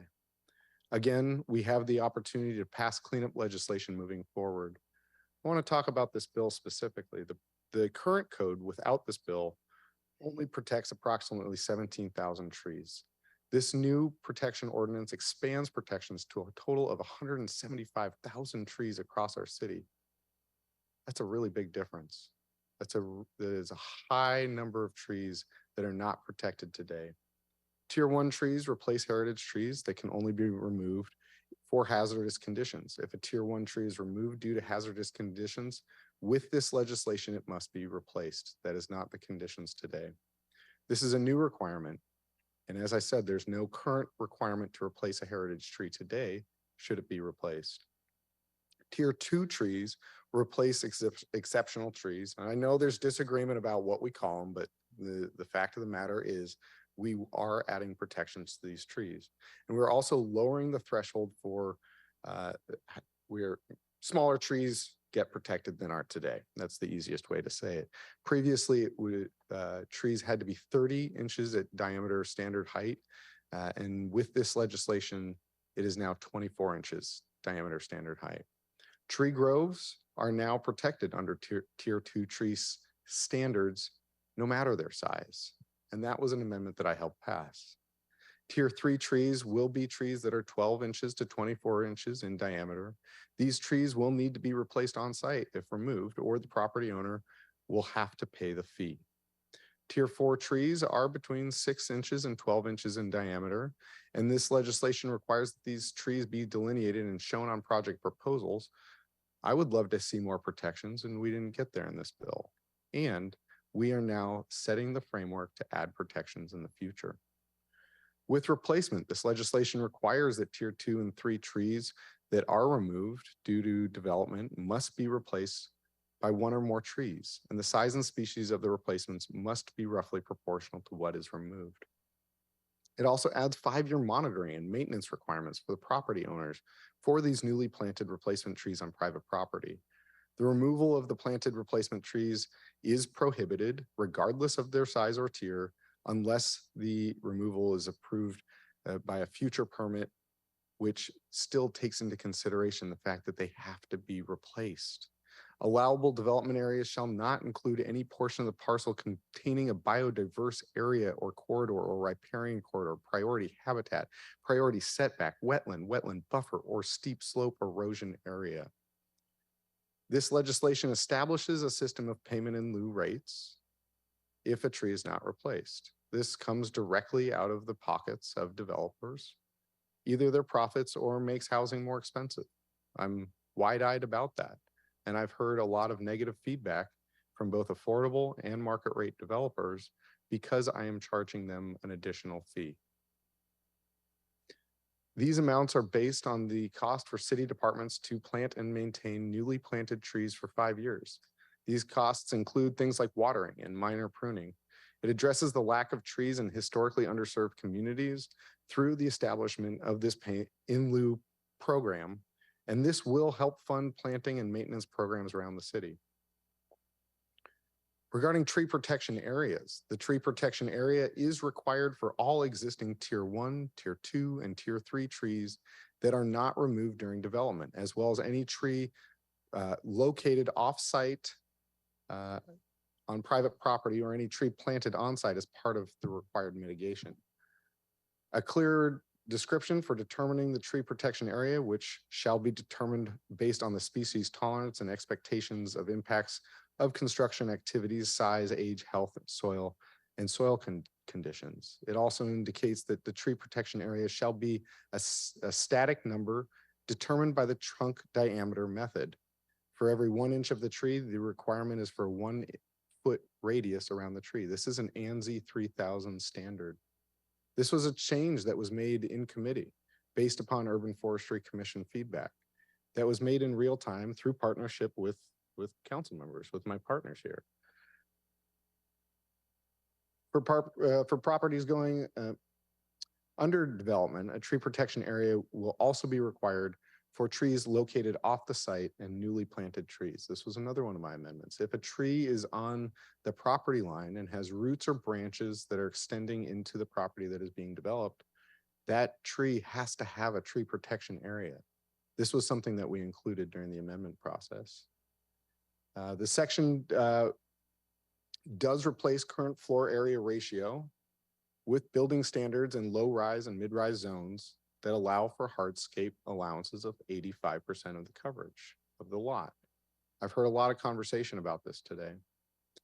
I want to be very clear that this percentage is based upon what the city requires of builders to provide. We are not changing the size of the buildings allowed on these sites. We are simply taking into consideration the fact that beyond the floor area ratio and the building site coverage, which is only about 30 or 35%, the city requires amenities, common space, whether it's benches or picnic tables, requires parking, it requires walkways, it requires all sorts of things, and landscaping. Under current code, there's no flexibility to adjust these amenity requirements or other things that the city requires. Under current code, a builder could be required to take out a tree and replace it with landscaping or replace it with a picnic bench. This isn't okay. The amendments that I've provided allow greater flexibility for builders to move their buildings around the site to reduce these amenities that the city requires in order to preserve trees. I want to be clear about that again. The amendments that I've provided allow for these amenities to be reduced in order to preserve trees. Builders have another option. They could cut down the tree and then they would have to pay for it to be replaced, or they would have to pay the fee, which again eats into their profits or increases the cost of housing. And under current code today, we as city policy are saying we should prioritize a picnic bench over a tree. This legislation before us changes that. In addition to trees on private property, this legislation requires that street trees be planted in the right-of-way for new construction of single-family homes and building additions in neighborhood residential zones. Street trees are required for development that would add 1 or more principal dwelling units on a lot. Existing trees shall be retained unless Director of Transportation approves their street tree removal. If it's not feasible to plant street trees in the right-of-way, parking strip, planting strip, whatever you want to call that strip, a 5-foot setback shall be planted for the street trees along the inside lot of the front yard. When an existing structure is proposed to be expanded by more than 1,000 square feet, One street tree is required for every 500 square feet over the first 1,000 of additional structure, with up to a maximum number of trees that would be required under construction. Tier 1 trees may not be removed unless in emergency situations or they are hazardous. Under current code, they are not required to be replaced. This legislation also restricts the removal of all Tier 2 trees. Removal of a Tier 2 tree for any reason other than construction or safety is now prohibited. What we have seen from the canopy report is that the majority of our canopy loss is occurring in single-family homes that are not in development. This stops that practice from occurring. This legislation adjusts the removal limits when there's no development proposed for an allowance. Under current code today, a homeowner in a neighborhood residential in a single-family neighborhood could remove 9 trees over a period of 3 years. This legislation changes that to 2 trees over 9 years. And again, with the canopy assessment that was provided to the city, neighborhood residential and single-family homes outside of development is exactly where we are experiencing the highest rate of loss. We also update the hazardous tree removal regulations so that they are more in line with current industry standards for tree risk assessment evaluation. And the other change from our current code is the additional requirement that hazardous trees that are 12 inches in diameter or more must be replaced if they are removed. Today, there is a loophole that is being used and abused. And that loophole is having people come in, determine that a tree is hazardous when it is not, and it can be cut down without any replacement, without any payment. And this bill changes that. This bill does allow for trees to be removed or pruned if there's immediate safety or public hazard. And this bill adds language so that if a tree violation is found to have occurred because people want their views for their property or increase market value or expand the potential for development, or was the result of negligence by a contractor, then the penalty amount would be tripled as punitive damages. When we talk about carrots and sticks, that's what I'm talking about here. We're providing flexibility that is needed to build the housing that we need, and Please, we need to no comments. And we must pass these protections that so many of us have been waiting for. Also, a covenant shall be required prior to the issuance of any permit or approval that includes modifications to development standards to avoid the development within a tree protection zone for tier 1, 2, and 3 trees. And a survey is required for future development. Process changes regarding tier 1, 2, 3, and 4 trees, including off-site tier 1, 2, 3, and 4 trees with canopies overhanging and or roots extending onto a lot are required to be documented on all plan review sheets within a plan set submitted for the master use permit or building permit. Tree protection areas determined for all tier 1, 2, 3 trees that will be retained during development are required to be identified on those site plans. Site plans are required to include any existing tree in its root protection area that is documented to be retained by a previous master use permit or building permit. For the developments that restrict at least 40% of rental units to occupancies that are 60% area median income or less, are able to increase their flexibility regarding the set of the amenities that I spoke about, because what we know is that affordable housing projects are using public dollars to build the housing that we desperately need. And we are giving them even additional protections because we know that we need to have the trees at these affordable housing units. Cliff Cawthorn was here earlier. He's left now. He works for Habitat for Humanity, and they did a development along the route that I walked home from middle school. Has beautiful trees. And there was a choice made to protect the trees there. And that resulted in 1 fewer units. And while it might not seem like 1 fewer units is a big deal, that's 1 fewer family that is able to own a home at an affordable rate and create generational wealth and equity. And the importance of preserving that tree is real. because it creates a much nicer habitat for everyone living in that place. I want to see increased plantings, and this bill does that. I will tell you that there were a lot of things that I wanted this bill to do that I didn't get to achieve, and that's why I want to continue working with you to continue this process. This is not a one-time deal. And I know for many, it feels that way because for some, they've been working on this bill for 20 years, but don't let the perfect be the enemy of the good.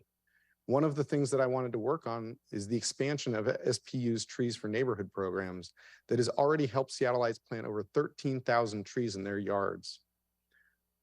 I want to see site-appropriate trees. Excuse me, I wrote my notes incorrectly here. One of the other places that we're seeing a great amount of tree loss is on our city-owned land in parks, and we need to adjust that. Using in lieu fees, we will be able to address that.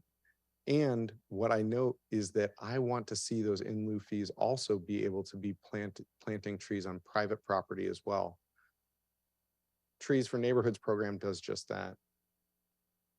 I've heard comments about new housing developments not having affordable housing. I'll tell you, when I lived on 63rd Street in Ballard, I watched organically affordable single-family homes turned into multiple townhomes that were out of reach for most families that I grew up with in Ballard. What I didn't see were the dollars that were paid into MHA that went directly into funding affordable housing. And I know that there's a conversation about the units should be created in place and that it's bad that the dollars are being used to create affordable housing in other places. But what I can tell you is that when units are created in place, it is harder to track. And I can tell you, when I've successfully brought affordable housing projects to District 6, it is with the dollars that were born on the backs of people building townhomes. And so when I lived on 63rd and I saw those townhomes go up across from me, I did not see the money that was being paid that eventually created the affordable housing in my neighborhood. I want to talk about some of the amendments that have been passed. Councilmember Peterson, you had a great amendment incorporating prior findings from the 2001 Tree Protection Ordinance and recitals from the 2009 Temporary Tree Protection Ordinance. We also increased the potential modifications to development standards, as I talked about regarding the amenities. We've clarified that the basic tree protection cannot be modified, which means that it can't be shrunk. We use trunk diameter method, again, the ANSI 3000 standard, rather than the drip line, and this is going to help the survival of trees. We added the consideration of offsite trees, as I mentioned, that are on and owned, which unfortunately, this is a reality of our society, is that trees are private property. And when a neighboring private property owner has a tree, we need to make sure that that tree is protected during any development as well. We've required SDCI to examine their existing processes and practices and make modifications. We've set the minimum in lieu fee for tier 1 or 2 trees at over $8,000. This would also require that SDCI make the locations of relocated and replacement trees planted available via publicly accessible online mapping tool by next year. The reason that I set that date of next year when we did the cleanup to the arborist legislation, which was a number of months ago, is because I want to add more things to be required on that publicly accessible map. And rather than ask SDCI to do it multiple times, we set a timeline that was reasonable to make these other additions. We've also required registered tree service providers that are issued 2 notices of violation for illegal removal of any regulated tree within a 1-year period be removed from the registry. We've stated the council's intent that SDCI identify options to reduce the financial impact of costs associated with removal of hazard trees on households that are at or below 80% area median income. We've maintained and expanded access to SDOT's Heritage Tree Program and provided additional resources to SPU to expand their Trees for Neighborhood program. We've developed a culturally and linguistically appropriate plan to inform residents of tree service providers and tree service providers of the updated tree regulations, thanks to Councilmember Morales. We've requested that the executive identify the causes of tree loss on city-owned and city-managed property and proposed potential improvements to the city's efforts to increase tree canopy and to maintain existing trees on city-owned and city-managed property, thanks to Councilmember Nelson. We've requested the City Budget Office to submit legislation with the 2024 proposed budget that would establish a fund to receive in lieu fees and other grant donation revenues received by the city related to protecting and growing our city's canopies, thanks to Councilmember Peterson and the Urban Forestry Commission. We've created an independent urban forestry division with dedicated staff. While it's in SDCI, it assigns urban forestry oversight to the Office of Sustainability and Environment. Again, my amendment that the Urban Forestry Commission recommended.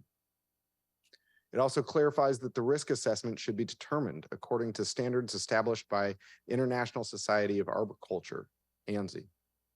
Clarifies that registered tree service providers conducting tree risk assessments are required to have either an employee or person on retainer who is currently credentialed with an ISA tree risk tracker qualification. I guess the Q is redundant. It adds pathogens to the proposed exemption for trees that are infested with insects or pests. It exempts the removal of dead trees from some of the requirements for hazardous tree removals because we know that sometimes people are deciding to not take down their dead tree because of the cost at hand. We do allow tree removal to improve access for elderly people with disabilities. And we prohibit applications for new developments on site with an active tree code notice of violation. And this was something that Councilmember Peterson and I partnered on. And this came from a direct experience I had while, again, living on 63rd Street in Ballard, when I watched a neighbor cut down a beautiful tree because it was required by the person purchasing their lot to build townhomes. And it's okay in some ways if this is done legally. But what we had in the original bill was a loophole, and we worked to close that loophole. We also modified the purpose and intent section to include references to increasing Seattle's climate resilience and reducing heat islands. And Councilmember Peterson, thank you for your amendment requiring the removal of invasive species during development. Because again, where we are in history right now is a transition point from a climate that we have experienced for hundreds of years into a climate that is much hotter. Trees that typically survive may not soon. We need to take out the invasive species that have been brought to this community over the last 200 years. And we need to plant trees that are appropriate for our region and that will survive climate change. Again, I didn't get everything I wanted in this bill. I also think that there are some improvements that can be made. And I know that there are more opportunities to continue to work to protect trees. What I'll tell you is that we do need to protect trees today, not tomorrow. If we delay passage, I fear we will experience greater amounts of tree cutting before these protections, replacement requirements, and fees for cutting trees are put in place. We have the ability to continue working together to increase tree protections even after this bill is passed. Because again, we have that ability if we pass this bill today, because we don't have the time to take this bill back to committee and take up all of these issues again. What we do have the ability to do today is pass this round of protections and take up remaining issues on the side through cleanup legislation. If we wait to pass a perfect bill, we'll never pass tree protections. This has been the history for the last 25 years. This policy issue has been constipated. Meaningful protections have not been passed in decades of work, which is why I understand people believe that this is their only opportunity to make meaningful change. I know in my time, I've worked to push this legislation for 5 years in good faith, and I remain at the table as a partner to continue this important work. This is not our only opportunity, and this is not the last time we talk about tree protections. And if we need to pass cleanup legislation, we will. This bill is not the last opportunity to create these important protections. Rather, it's the first big push for tree protections in over 20 years. We have more opportunities to work together, and the insistence of the perfect prevents good policy from being implemented. We have the opportunity to pass important protections today and continue working together to add more protections and make adjustments. Current issues that I heard through public comment about trees not surviving, trees being mangled, trees not being preserved during development because there's neither flexibility nor penalty for removal, and that the largest source of our canopy removal is in single-family neighborhoods outside of development.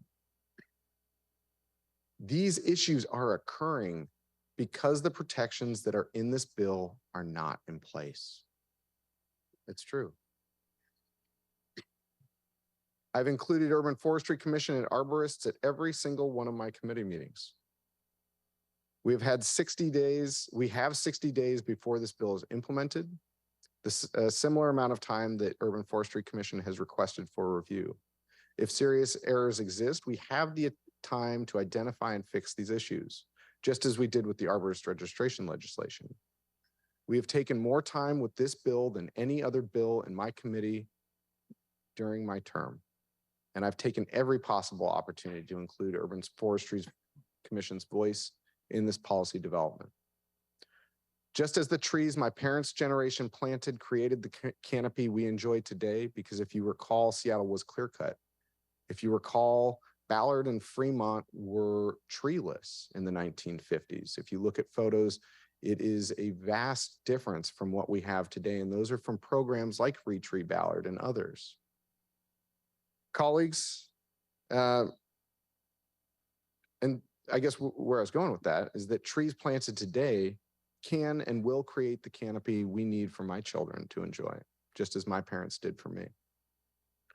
Colleagues, I urge a yes vote on this legislation, not to delay this legislation, and to continue working with me to pass the next round of protections. This isn't our last chance. We need to protect trees today, not tomorrow. And what we have before us is a balanced bill that protects trees in our neighborhoods and during development while making the space for the housing our city, the fastest growing city in the nation, desperately needs. This tree protection bill protects the canopy we have today and grows the canopy my children, my grandchildren will benefit from. Thank you, colleagues. That is the report. Thank you, Councilmember Strauss. Before we move into debate and other motions, I do want to be very clear that just like if our Council President Juarez were here with us, she would not accept any disruptions of this democratic process, and I will not either. We have council rules that define what a disruption is, and it does include outbursts from members of the public. So as we're moving into debate on this measure, I do respectfully request that you do not disrupt this meeting and allow the democratic process to continue. Thank you. Any comments? Councilmember Peterson. Thank you, President Pro Tem Herbold. At the request of the Urban Forestry Commission, I move to postpone this item, Council Bill 120534, until our full City Council meeting on July 25, 2023, which is the last Tuesday in July, approximately 60 days from today. Second. It has been Thank you. Moved May and I seconded speak to the motion? Postpone agenda item 2, Council Bill 120534 until July 25th, 2023. Councilmember Peterson, would you like to address the motion? And if you could also speak to the significance of the date that you're suggesting, that would be helpful. Thank you. Yes. Colleagues, I have faith in the city's Urban Forestry Commission with their expertise and their care. The letter from the Urban Forestry Commission dated May 17, 2023 stated, given the flawed and rushed process, the likelihood of canopy inequities persisting or worsening, and the limited reporting requirements, the UFC asks the council to defer voting on the bill until the end of July to allow council member conversations with the UFC and other stakeholders. Colleagues, providing more time is important not only to honor the request of a respected city commission, but also to honor our Seattle Municipal Code. As stated in the Urban Forestry Commission letter, May 17, the mayor's draft ordinance was transmitted to the City Council on March 7, 2023, and referred to the Land Use Committee on March 22nd, 2023. These actions occurred without prior review and recommendations by the UFC. This appears to be in violation of Seattle Municipal Code 3.72.050.A.3, which states that it is the responsibility of the USC to provide recommendations on legislation concerning urban forestry management, sustainability, and protection of associated trees prior to its introduction and referral to any council committee. So that's just me quoting the UFC letter that quotes the SMC. Thank you. Thank you. Are there any comments on the motion to postpone agenda item 2 until July 25th? Councilmember Lewis? Thank you so much, Councilmember Herbold. So I had very strongly considered potentially voting for this, having consulted with a number of audience members today, actually reaching out with concerns over this ordinance throughout the past week. Having discussed this with stakeholders, including the advocates in this room, I am not of the opinion that there would be significant changes to this ordinance if it were delayed. And I think that the question in front of the council, is whether this ordinance can command 5 votes or whether it can't. And if it can't, a process could start over if it can't command a majority of the dais. But I do not think waiting would materially change the bill. I think that we would be here having the exact same conversation. I think that there would be another request in July to delay again, because I think that the substantive changes that some members of the public are requesting and that the commission is requesting would not be sufficient in that interim to get the consensus from the people requesting a delay. So for that reason, I think the question should be called today, and then based on the result of that result on the ordinance, the council should consider what the next approach would be as regards these tree protections. And I'll speak more to the ordinance if that matter is in front of us, but I'm not going to be voting yes for a delay today. Thank you. Other comments on Councilmember Strauss? Thank you, Council President Pro Tem. I think I already mentioned the several reasons why I don't believe a delay today is prudent. I will again say that a 60-day implementation timeline is associated with this bill. And if serious flaws are identified, we're here to work with you to ensure that they are fixed. What does not occur with it, well, should a delay occur, there's no pathway for changes to be made. Just really quite clearly, we will end up right back to where we are. What is on the table for continued partnership, collaboration, and improvements is working on cleanup legislation.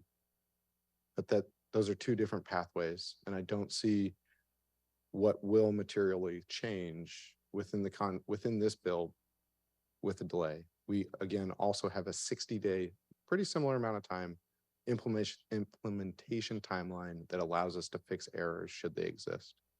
Thank you, colleagues. Thank you. A couple points I'd like to make. I want to really thank Councilmember Strauss and his team for all of the work put in through the Land Use Committee on this ordinance. I'm really grateful that we live in a city that cares so deeply for our tree canopy, our carbon footprint, and the physical and mental health of our neighbors.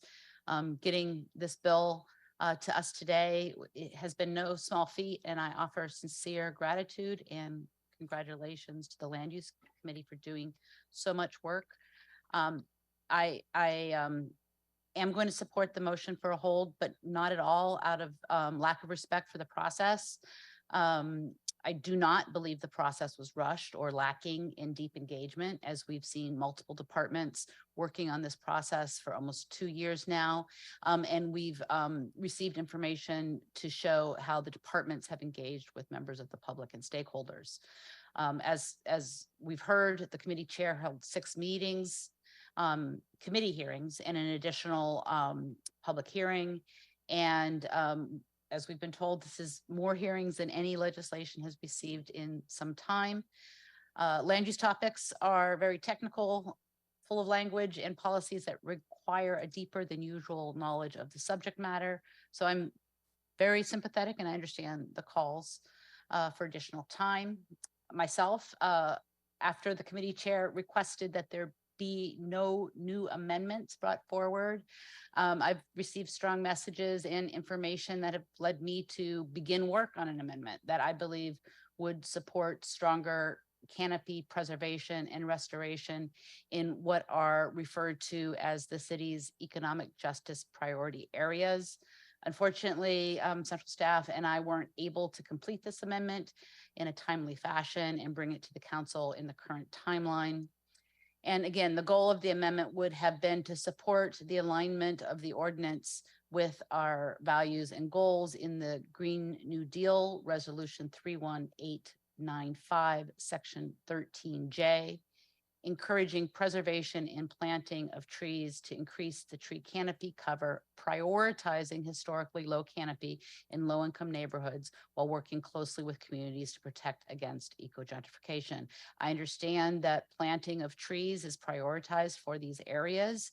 I would like to see if we could do more to encourage preservation of trees in these areas as well. I absolutely understand that the parks, natural areas that contain 14% of the city's canopy saw a relative loss of over 5%. And the neighborhood residential areas that contribute nearly half of this tree's canopy saw only a relative loss of 1.2%. This suggests that development has a limited impact on tree canopy citywide. Nevertheless, I appreciate concerns raised by the Urban Forestry Commission in a letter that I just received this afternoon from the Duwamish River Valley Community Coalition about their concerns and their request for postponing the passage of the ordinance.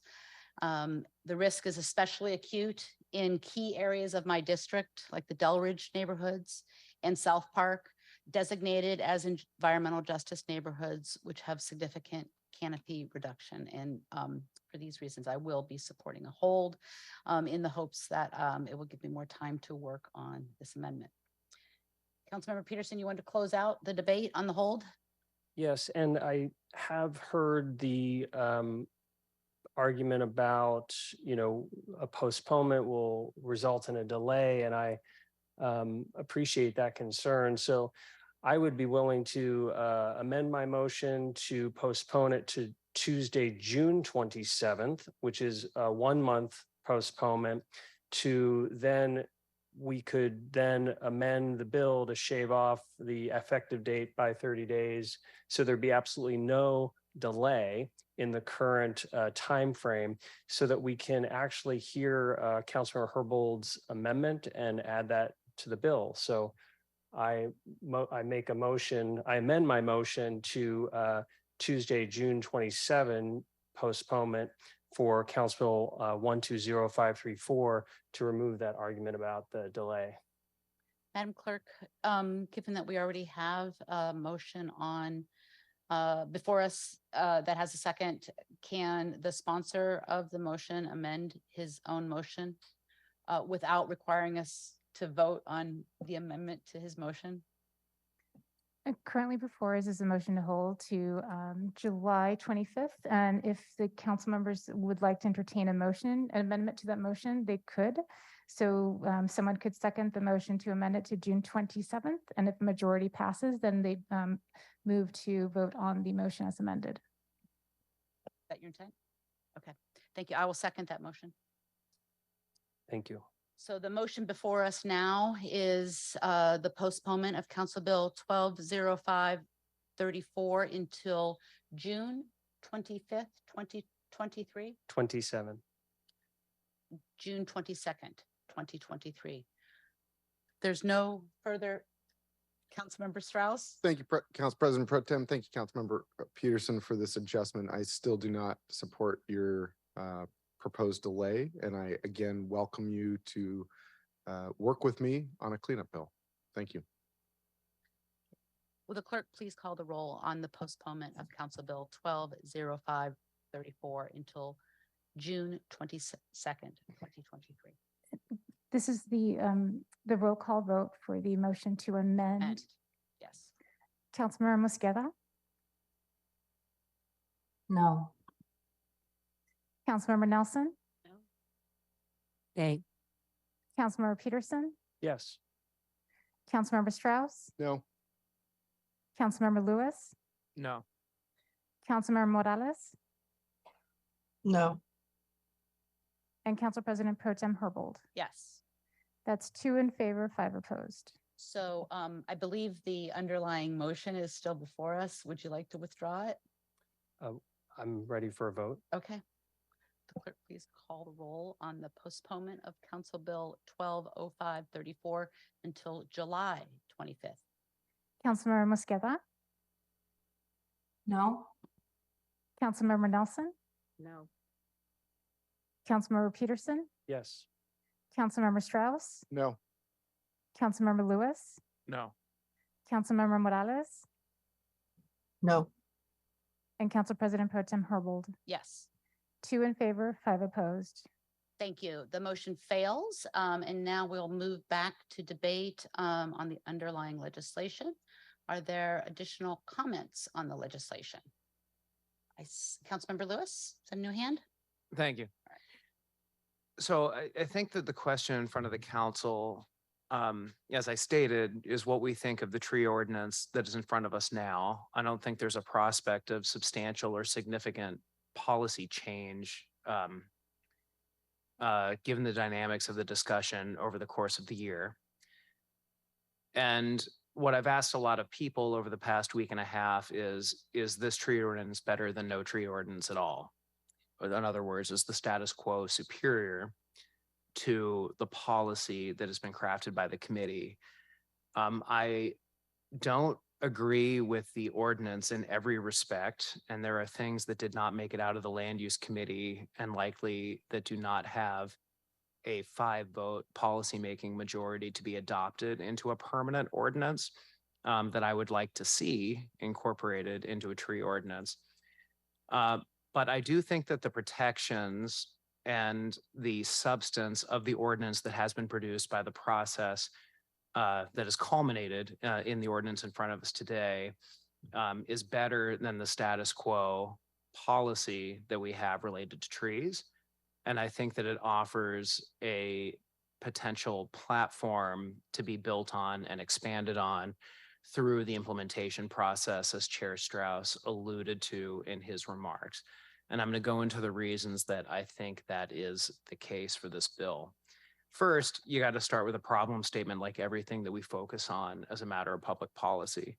And that problem statement is best epitomized by the tree canopy assessment report from 2021 that was released and has been reviewed by this council and several committees of this council.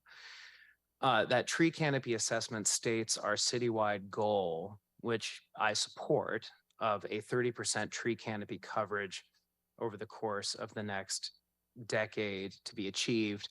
And that tree canopy assessment monitors the progress of the past decade to have been backsliding by 0.5% of tree canopy. So it behooves us to look at where we are experiencing the loss in tree canopy and what the causes of the loss of tree canopy are. This was certainly something that guided our discussions in the Metropolitan Park District, which I very much appreciate the support of my colleagues in prioritizing tree planting as part of that project, given that the majority of our tree canopy loss reflected in the assessment. And I know that this sometimes surprises a lot of people when we discuss changes in tree canopy, but our parks and open spaces have experienced by far the largest net loss of trees over the last half decade, 111 acres of tree loss in our parks and open spaces, the biggest single category of loss. The Metropolitan Park District investment that this council nearly doubled over what was initially proposed by the Parks Department is going to lead to a net increase in tree canopy coverage in our parks and open spaces over the next 6-year period. That was not the case in the initial proposal, which still had a projected net loss of tree canopy.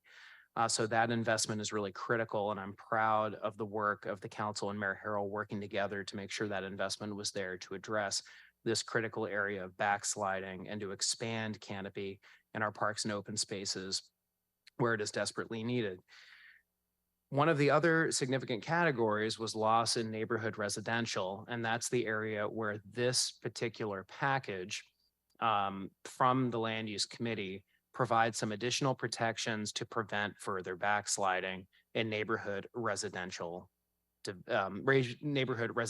areas of the city, whether subject to development or not. The really critical piece of information from the 2021 assessment was that while we saw a significant amount of tree loss in neighborhood residential, 70% of that tree canopy loss was not related to development. It was related to a number of different issues that someone living in a neighborhood residential lot might be presented with a tree that is on their property. And that could include the tree contracting disease or posing a hazard risk or a storm event potentially destroying a tree, or aging trees that are reaching the end of their lifespan, all reasons that are enumerated in the 2021 assessment. And it could also include removing trees to accommodate other uses on a neighborhood residential parcel. For example, gardens, views, building a deck, building an addition to a detached single-family house. Our code currently has insufficient protections for that overwhelming majority of that category of tree loss, that 70% of tree loss in neighborhood residential that is due to trees either getting destroyed or being subject to homeowners having preferred alternative uses for a site where a tree is.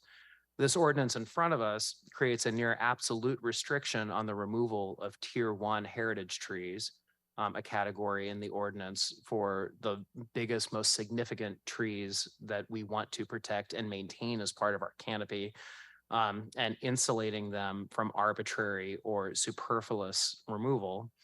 And it restricts the removal of all Tier 2 trees for any reason other than construction or safety, which is going to be prohibited per this ordinance. These are important changes for a significant category that the data and the assessment indicates city policy is insufficient to prevent tree canopy loss for. And for that reason, I think in that category, this ordinance is better than having no ordinance at all. The arguments that have been raised to me regarding the 85% lot coverage conversation, I think are things that are going to warrant additional discussion from the Seattle City Council. I don't think that those particular considerations loom as large relative to some of the other concerns that we're discussing for a couple reasons. The sites where those removals would be most relevant account for a relatively small amount of our tree coverage compared to some of the other sites that I've discussed in my remarks, like neighborhood residential and our parks and open spaces. And the 85% development footprint is somewhat misleading in how it has been publicly characterized, in that it is not a measure necessarily of the building's footprint, which accounts for typically about 30% of the building site, but includes things like on-site stormwater management, walkways, bike parking, on-site parking for cars and vehicles. There's significant flexibility that is allotted in this ordinance that has come through this process to maneuver and accommodate all of the things that we require builders through our building and construction code to incorporate and put onto a given site. I am all for going further and having a supplemental conversation that discusses how we triage and manage sites that we currently mandate for builders to include that could potentially continue to compete even with this bill with preserving an exceptional tree. And that could include things like bike parking storage. It could include things like parking mandates, on-site parking mandates that the city currently has. I think as a community and having this discussion have triaged the maintenance and expansion of tree canopy as a very, very high public policy priority. And when we look at the envelope of what we are mandating as a city for people to build on site, I think that we should continue to work to remove, triage, and get rid of competing mandates if they no longer are considered by the general public or by this council to be a higher priority than the maintenance and preservation of trees. So for these reasons, I think that this bill is better than not having a tree ordinance. And so I will vote for this ordinance today. I think that there are additional changes and incentives that I would like to work with the chair on as he has indicated an interest in doing an additional truing up bill as we go through the implementation of this policy. And with that, I will make an end to my comments and turn it back over to Madam President Pro Tem. Thank you, Councilmember Lewis. The sponsor, of course, will have the closing remarks. I do want to check if there are other remarks. Councilmember Peterson, I see your hand is up. Councilmember Peterson? Yeah. Your hand is up. Did you not want to speak? Thank you. Thank you, President Pro Tem Herbold. I believe that it's vital that we clarify that while this bill might regulate and define and designate more trees, it does not absolutely protect them. This bill still allows many of these trees to be ripped out and destroyed. So I believe that's the opposite of protection. I've issued several statements about the many public health and environmental benefits of conserving mature, healthy trees throughout Seattle. Trees are vital environmental infrastructure in the face of the heat domes of climate change. I've made several attempts to support many substantive amendments, those supported by the Urban Forestry Commission.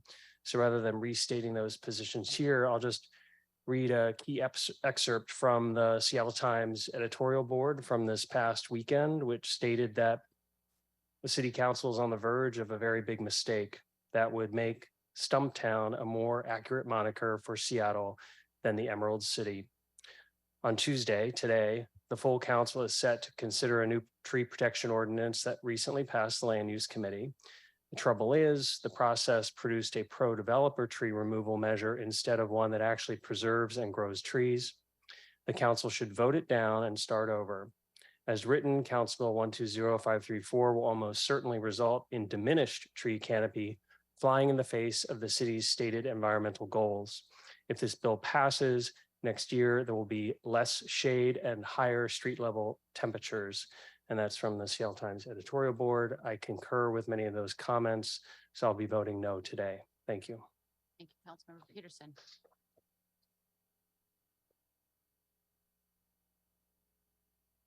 Councilmember Nelson.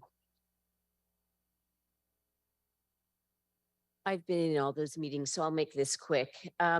With all due respect to the Seattle Times editorial board, we have to also think this about where the trees are that need to be protected. And so I have a little graph here. This is from that tree canopy report that was mentioned by Councilmember Lewis.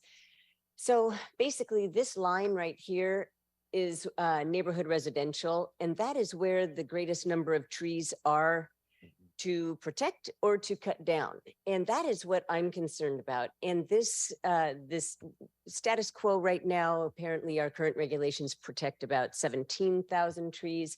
With the proposed regulations in the proposed tree ordinance, that number would go up to 70,000 with a net gain of 52,000. We've also heard another number earlier today, but the point is that's a lot of trees to protect. The next two categories of a lot of large pieces of land here, this is the parks and natural areas and right-of-way equals 19,313 acres compared to 20,841 acres of neighborhood residential.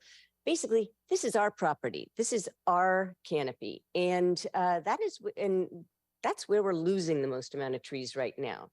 In neighborhood residential, we've lost a net a net loss. We've had a net loss of 87 acres since 2016.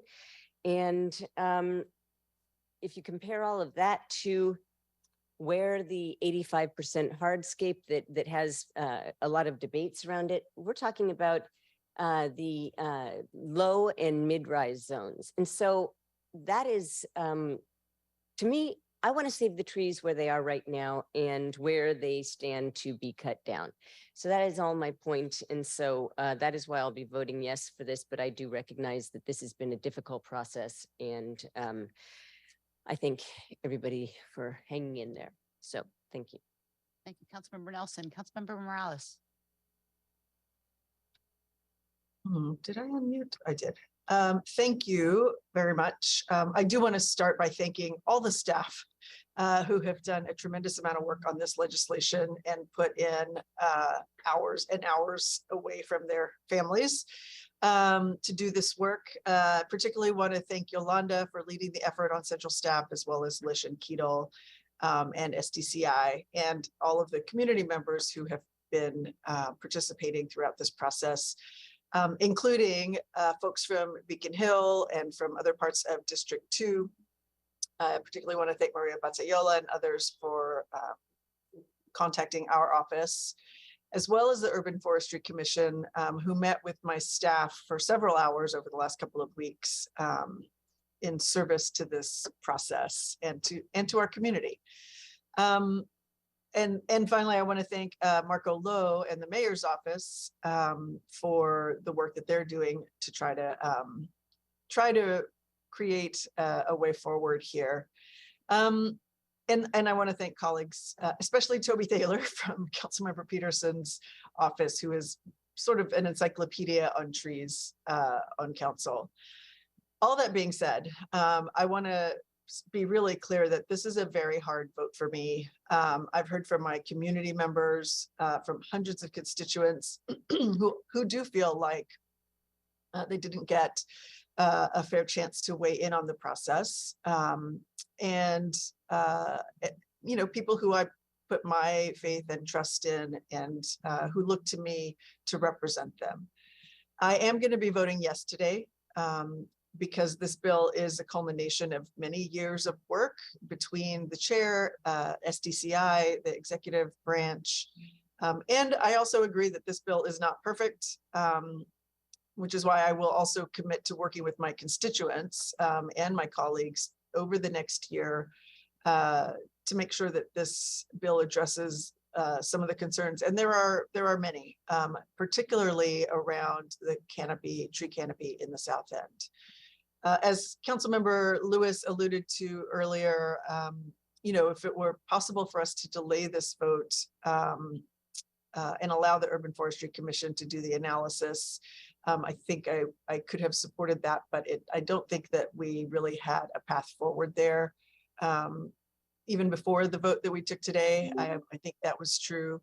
So what I'd like to do instead is to continue working with the mayor's office, with SDCI and Parks and SDOT and all the others, and with our budget chair to see how we can grow the tree canopy in the south end.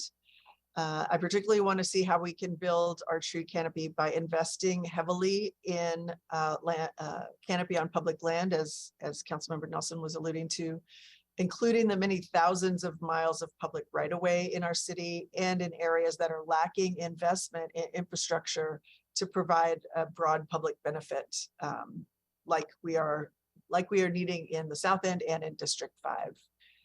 So again, with that, I will be voting yes, and I want to thank everybody for their very hard work on this bill. Thank you, Councilmember Morales. Councilmember Mosqueda. Thank you, Council President Pro Tem. I want to thank the folks who commented today and throughout the last few months, the calls that we've had, the meetings that we've had with people who are in the room and online. And as many people noted, really there's a lack of a comprehensive protection strategy right now that's leading to so much of our shared concern around many trees being taken down, often trees being taken down for McMansions.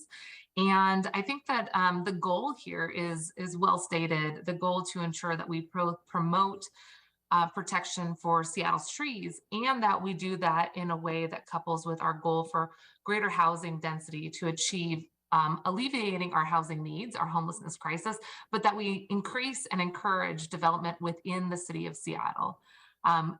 When we allow for that density coupled with trees, it also helps protect encroachment into forests, forest lands, farmlands, and protects our critical ecosystem across the region. But as everyone has said today, this is a really difficult balance to strike.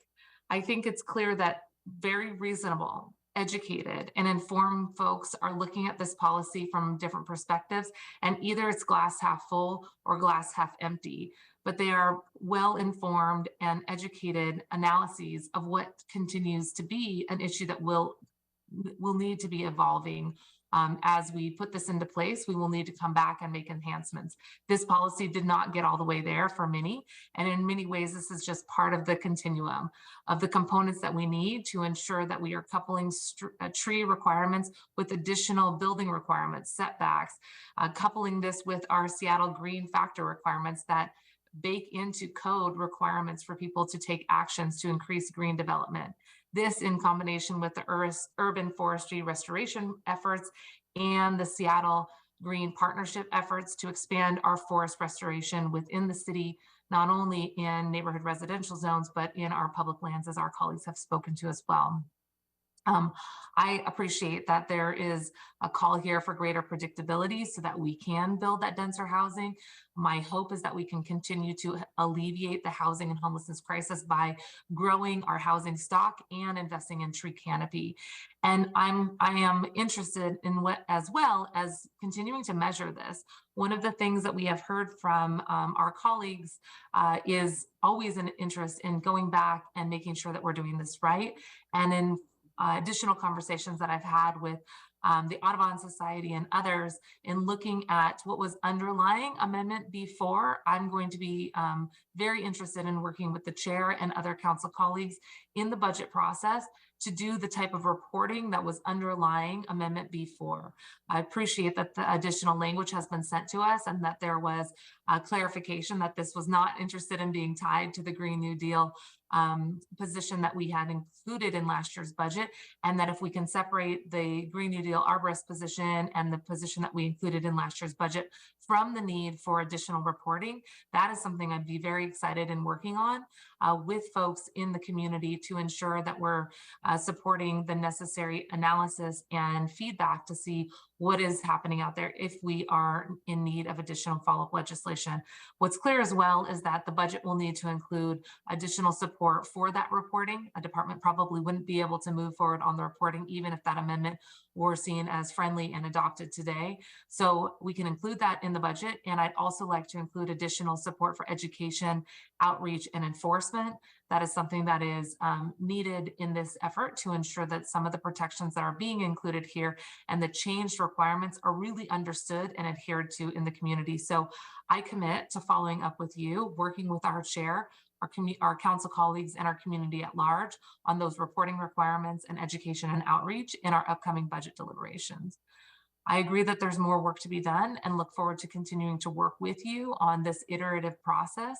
And I'm hopeful that the processes that we have begun to put into statute here today in combination with some of those other protection strategies allow for us to actually build our canopy.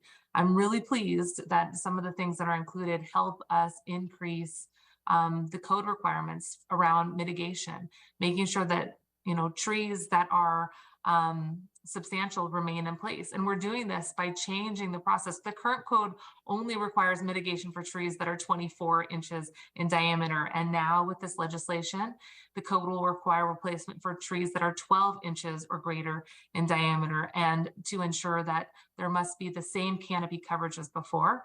I think that's a positive thing. I also think that some of the requirements around the right-of-way replacement that require the public lands to have a 3-to-1 replacement in addition to this legislation is a really good thing for increasing access to additional tree canopy. And we'll continue to work with folks to make sure that we grow the approach that is being put into place today.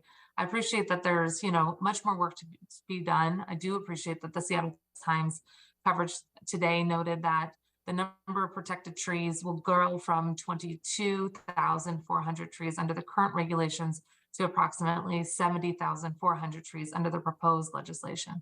Again, not enough, and more will come, but a great first step. And this is not being done in isolation, right? Our tree canopy assessment, Seattle's report and presentation showed by far that the biggest loss of trees has been caused due to climate change. So yes, protecting trees is part of the strategy. Ensuring that our tree canopy and additional shade is offered across our city is a critical component to that, but it's one component as part of a broader spectrum that I continue to want to work with all of you on to make sure that we're investing in our efforts to grow trees around our city and combat climate change, increase the resilience of our residents as well as our canopy, and to do this through an equity lens to make sure that we're investing in our communities hardest hit by climate change. I agree with my colleague, Councilmember Morales, that this is a tough conversation, and I'm pleased that we'll be able to continue to have conversations with all of you about how to continue this conversation on the tree protection ordinance that the good chair has committed to, and that we can continue to build off budget investments. The funding that we put in for Green New Deal investments for the urban forester position to oversee implementation of the tree equity resilience plan, the $250,000 that we invested for Green New Deal dollars to plant new trees in the right of way with a focus on underserved communities.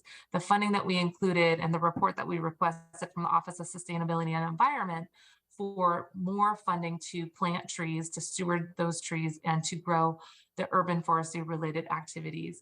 And that in addition to the near $1 billion for trees and tree maintenance in developing in parks throughout the Metropolitan Park District renewal efforts. Again, that was $960,000 that Councilmember Lewis noted as the chair of that process. So as part of the overall efforts, a multifaceted approach here today, I will be voting yes on this legislation, but commit to continuing to work with you on the reporting requirements and also the education and outreach and any future legislation that the council and the community are able to do.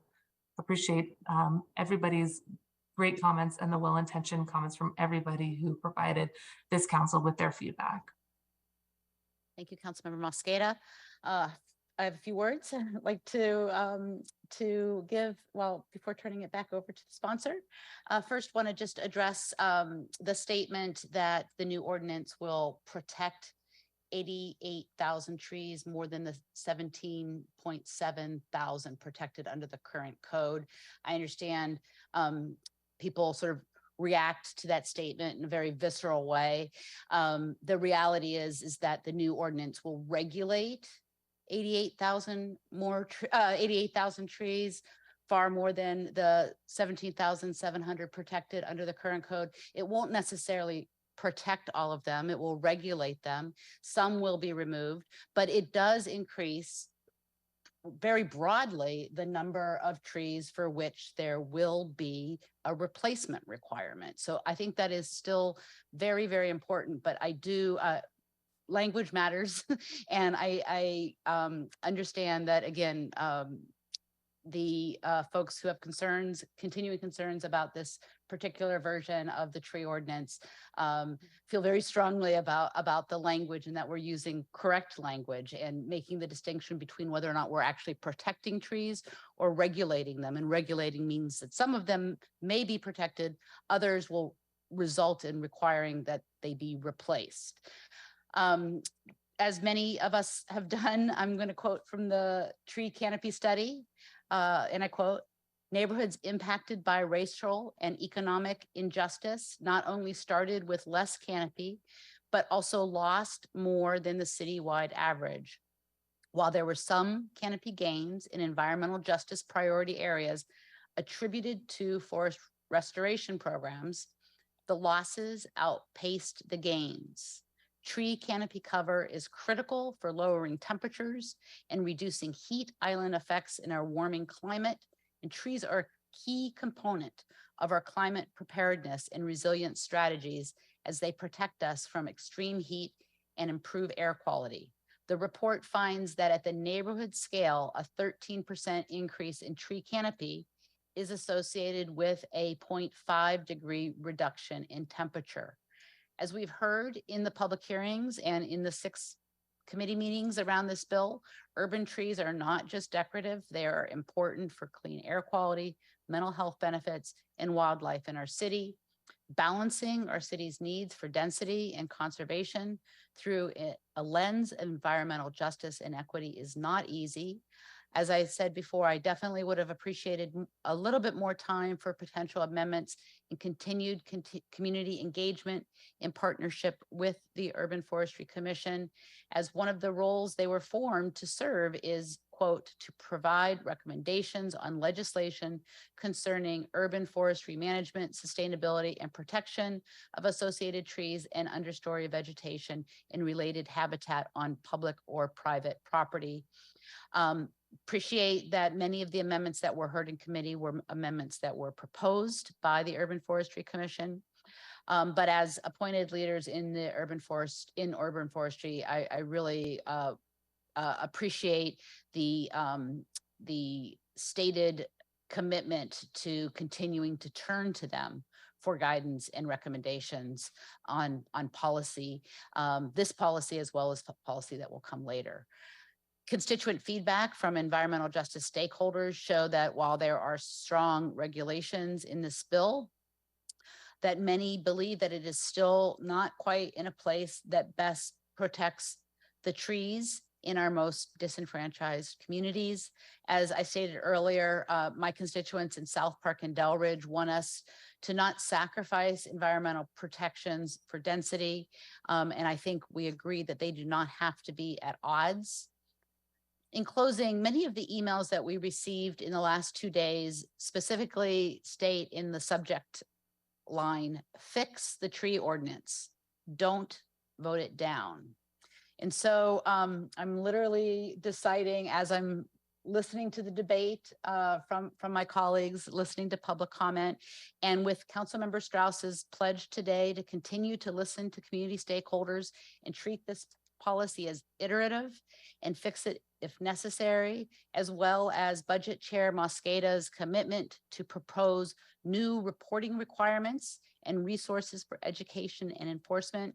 I am stating that I do intend to vote in favor of this legislation. Really appreciate both the committee for the work, the engagement of members of the public and stakeholder groups.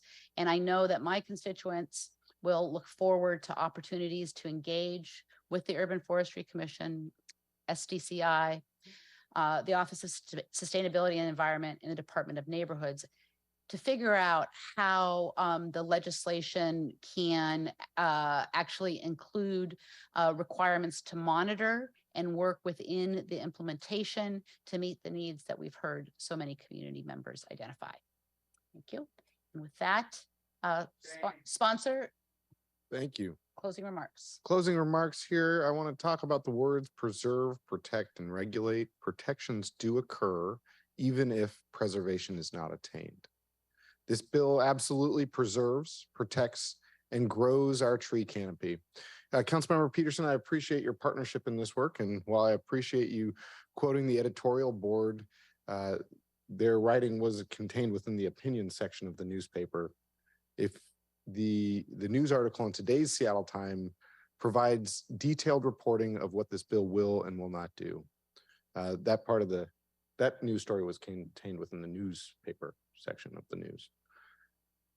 I want to take a step back and thank everyone who's worked on this bill, especially thanks to Naomi Lewis, my land use clerk, Yolanda, Keatle, Allie, Councilmember Peterson, Toby, and so many others.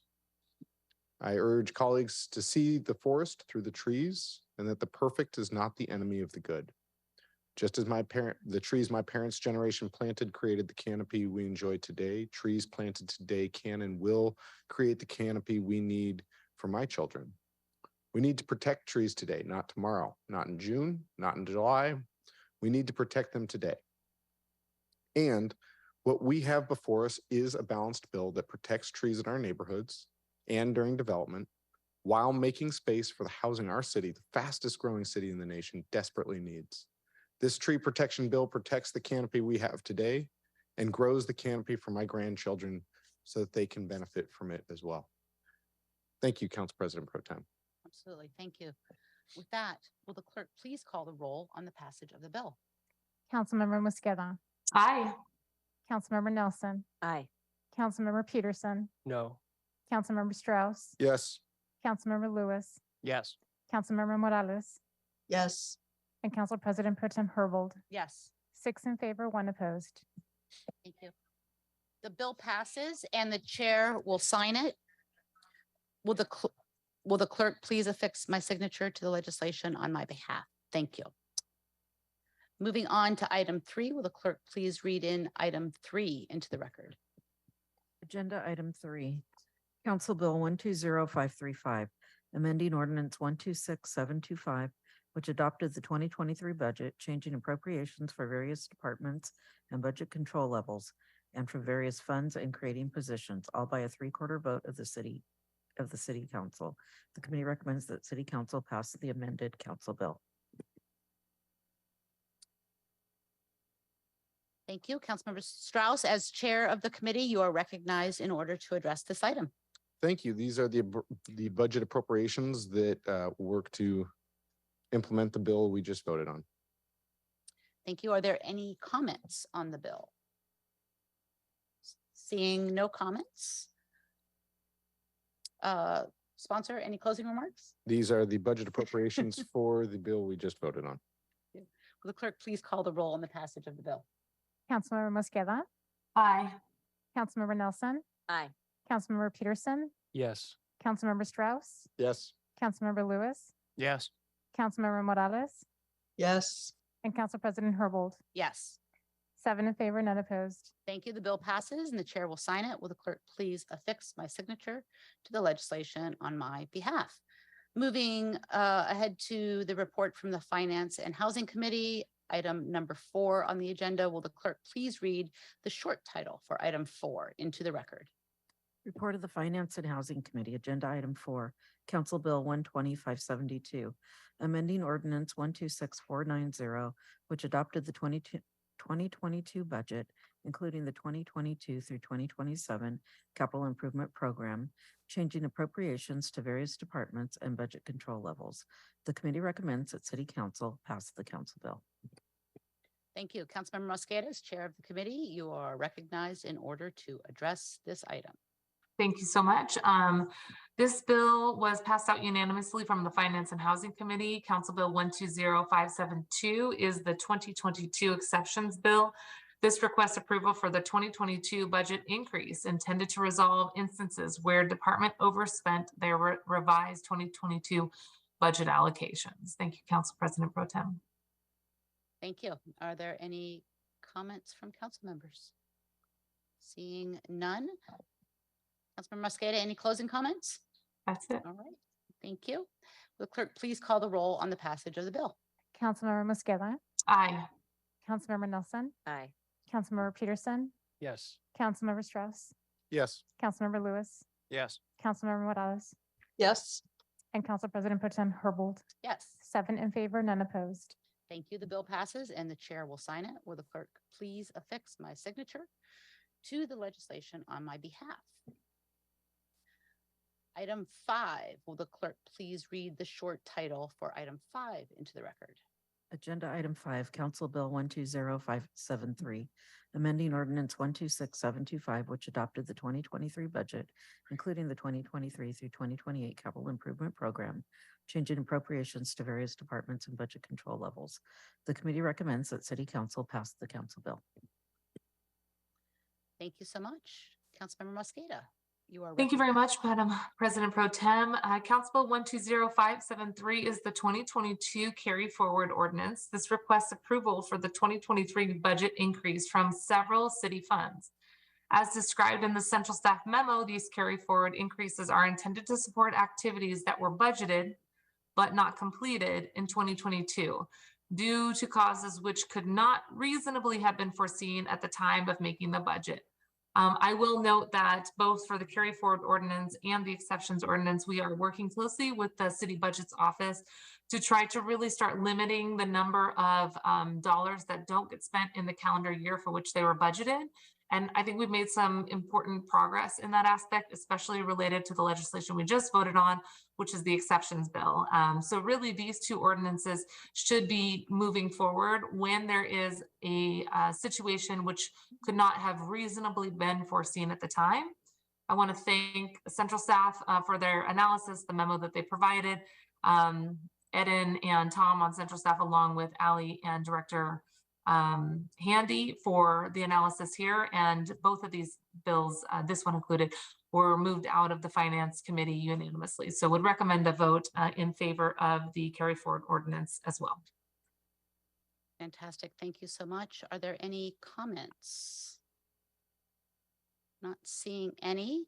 Hoping that Councilmember Strauss is still with us remotely. We do need Yes, three-quarters. Council President Pro Tem, I am. Very good. Thank you so much. I was just about ready to try to reach out to you. Excellent.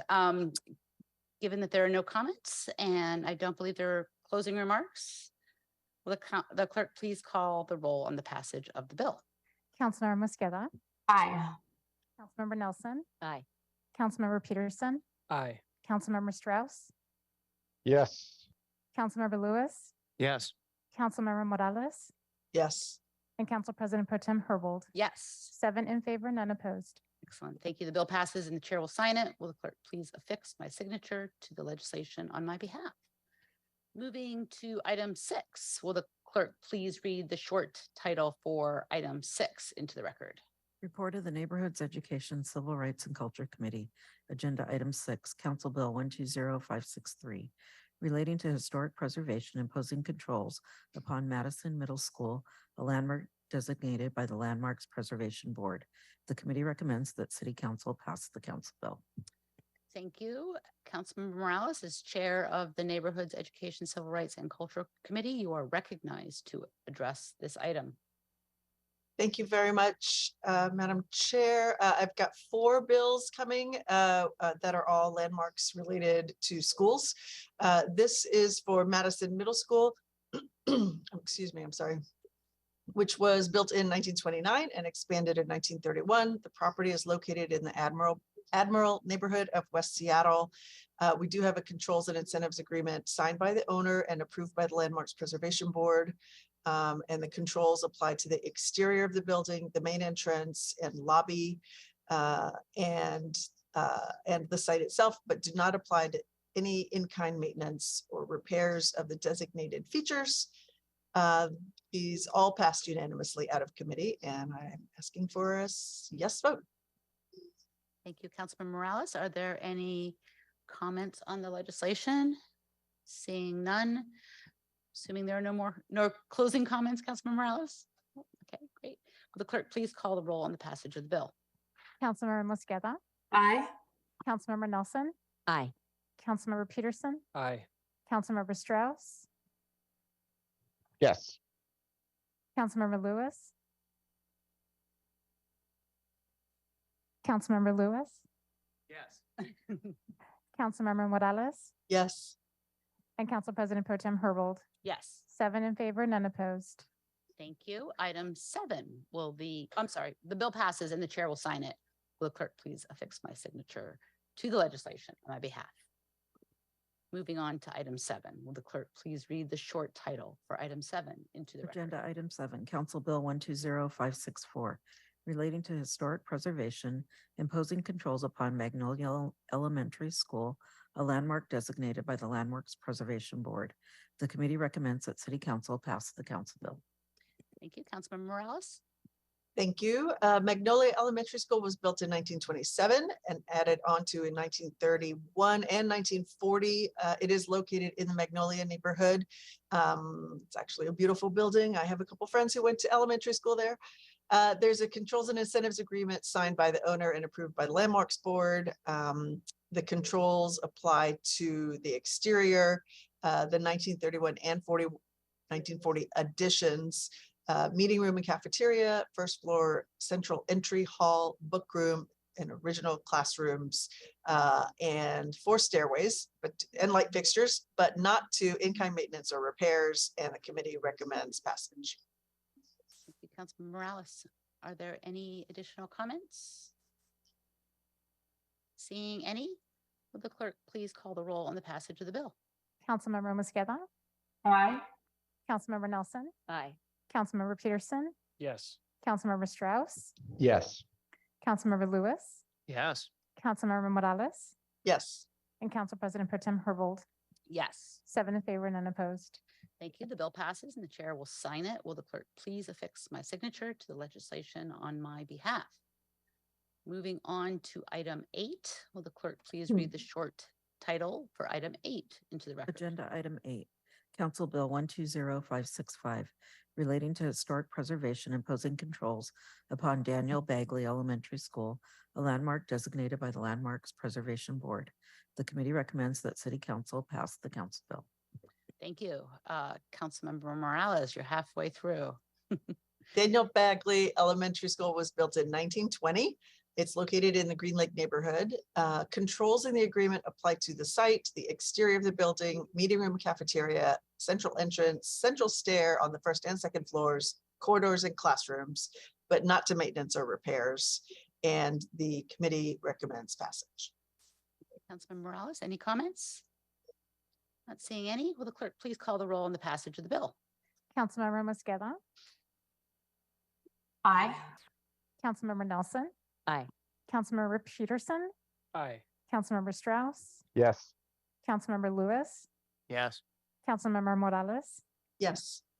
and Council President Pro Tem Herbold. Yes. 7 in favor, none opposed. Thank you. The bill passes and the chair will sign it. Will the clerk please fix my signature to the legislation on my behalf? And moving on to item 9, will the clerk please read the short title for item 9 into the record?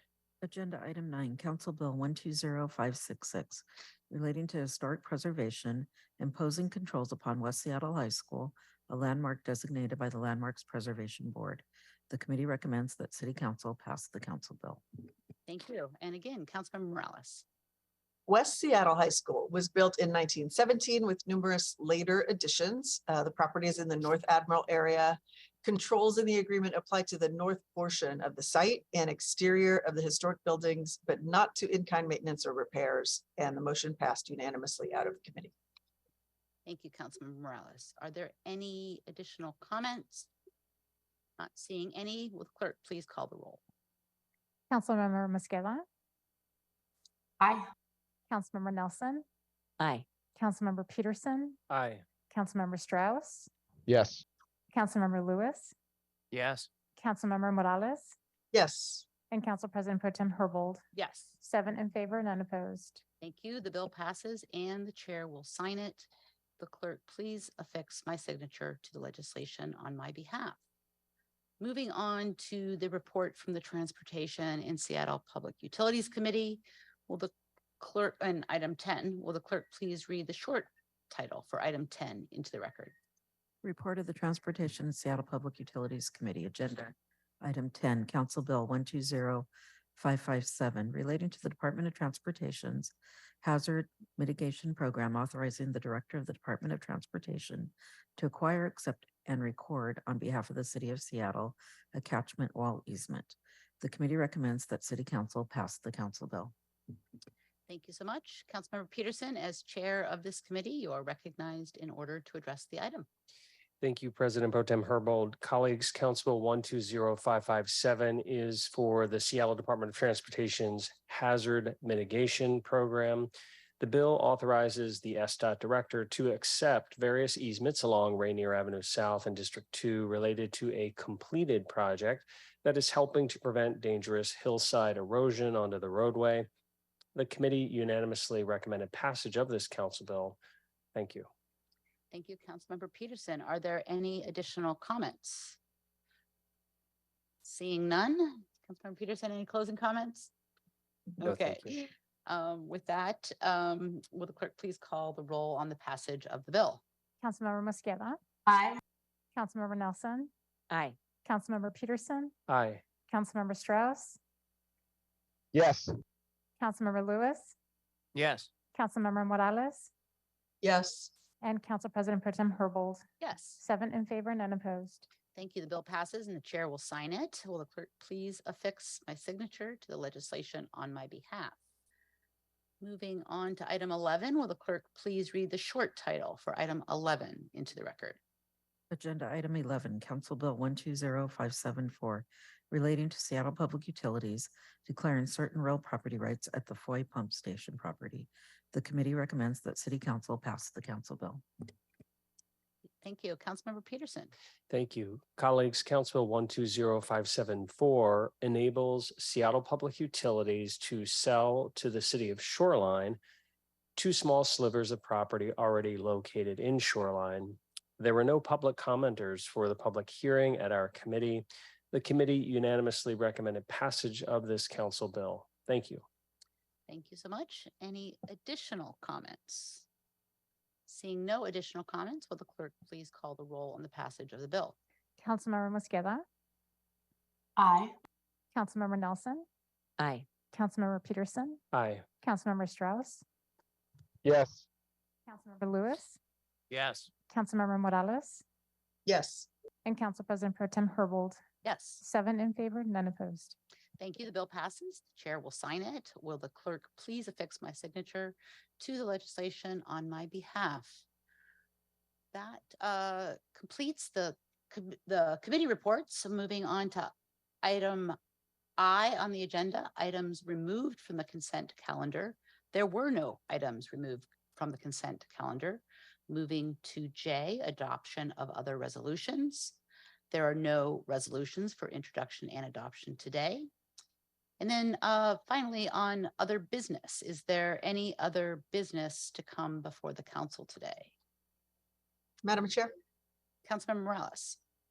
Yes, I do want to notice that the Seattle Social Housing Developer Board will be holding its first meeting today at 5:30 in the here at City Hall in room 370, and that is open to the public if folks would like to attend. Is exciting new business. Thank you, Councilmember Morales. Is there any other business to come before the council today? Seeing none. This does conclude the items of business on today's agenda. The next regularly scheduled city council meeting will be held on May 30th, 2023. Thank you all. And we are adjourned. Good job presiding. Recording stopped. Thanks.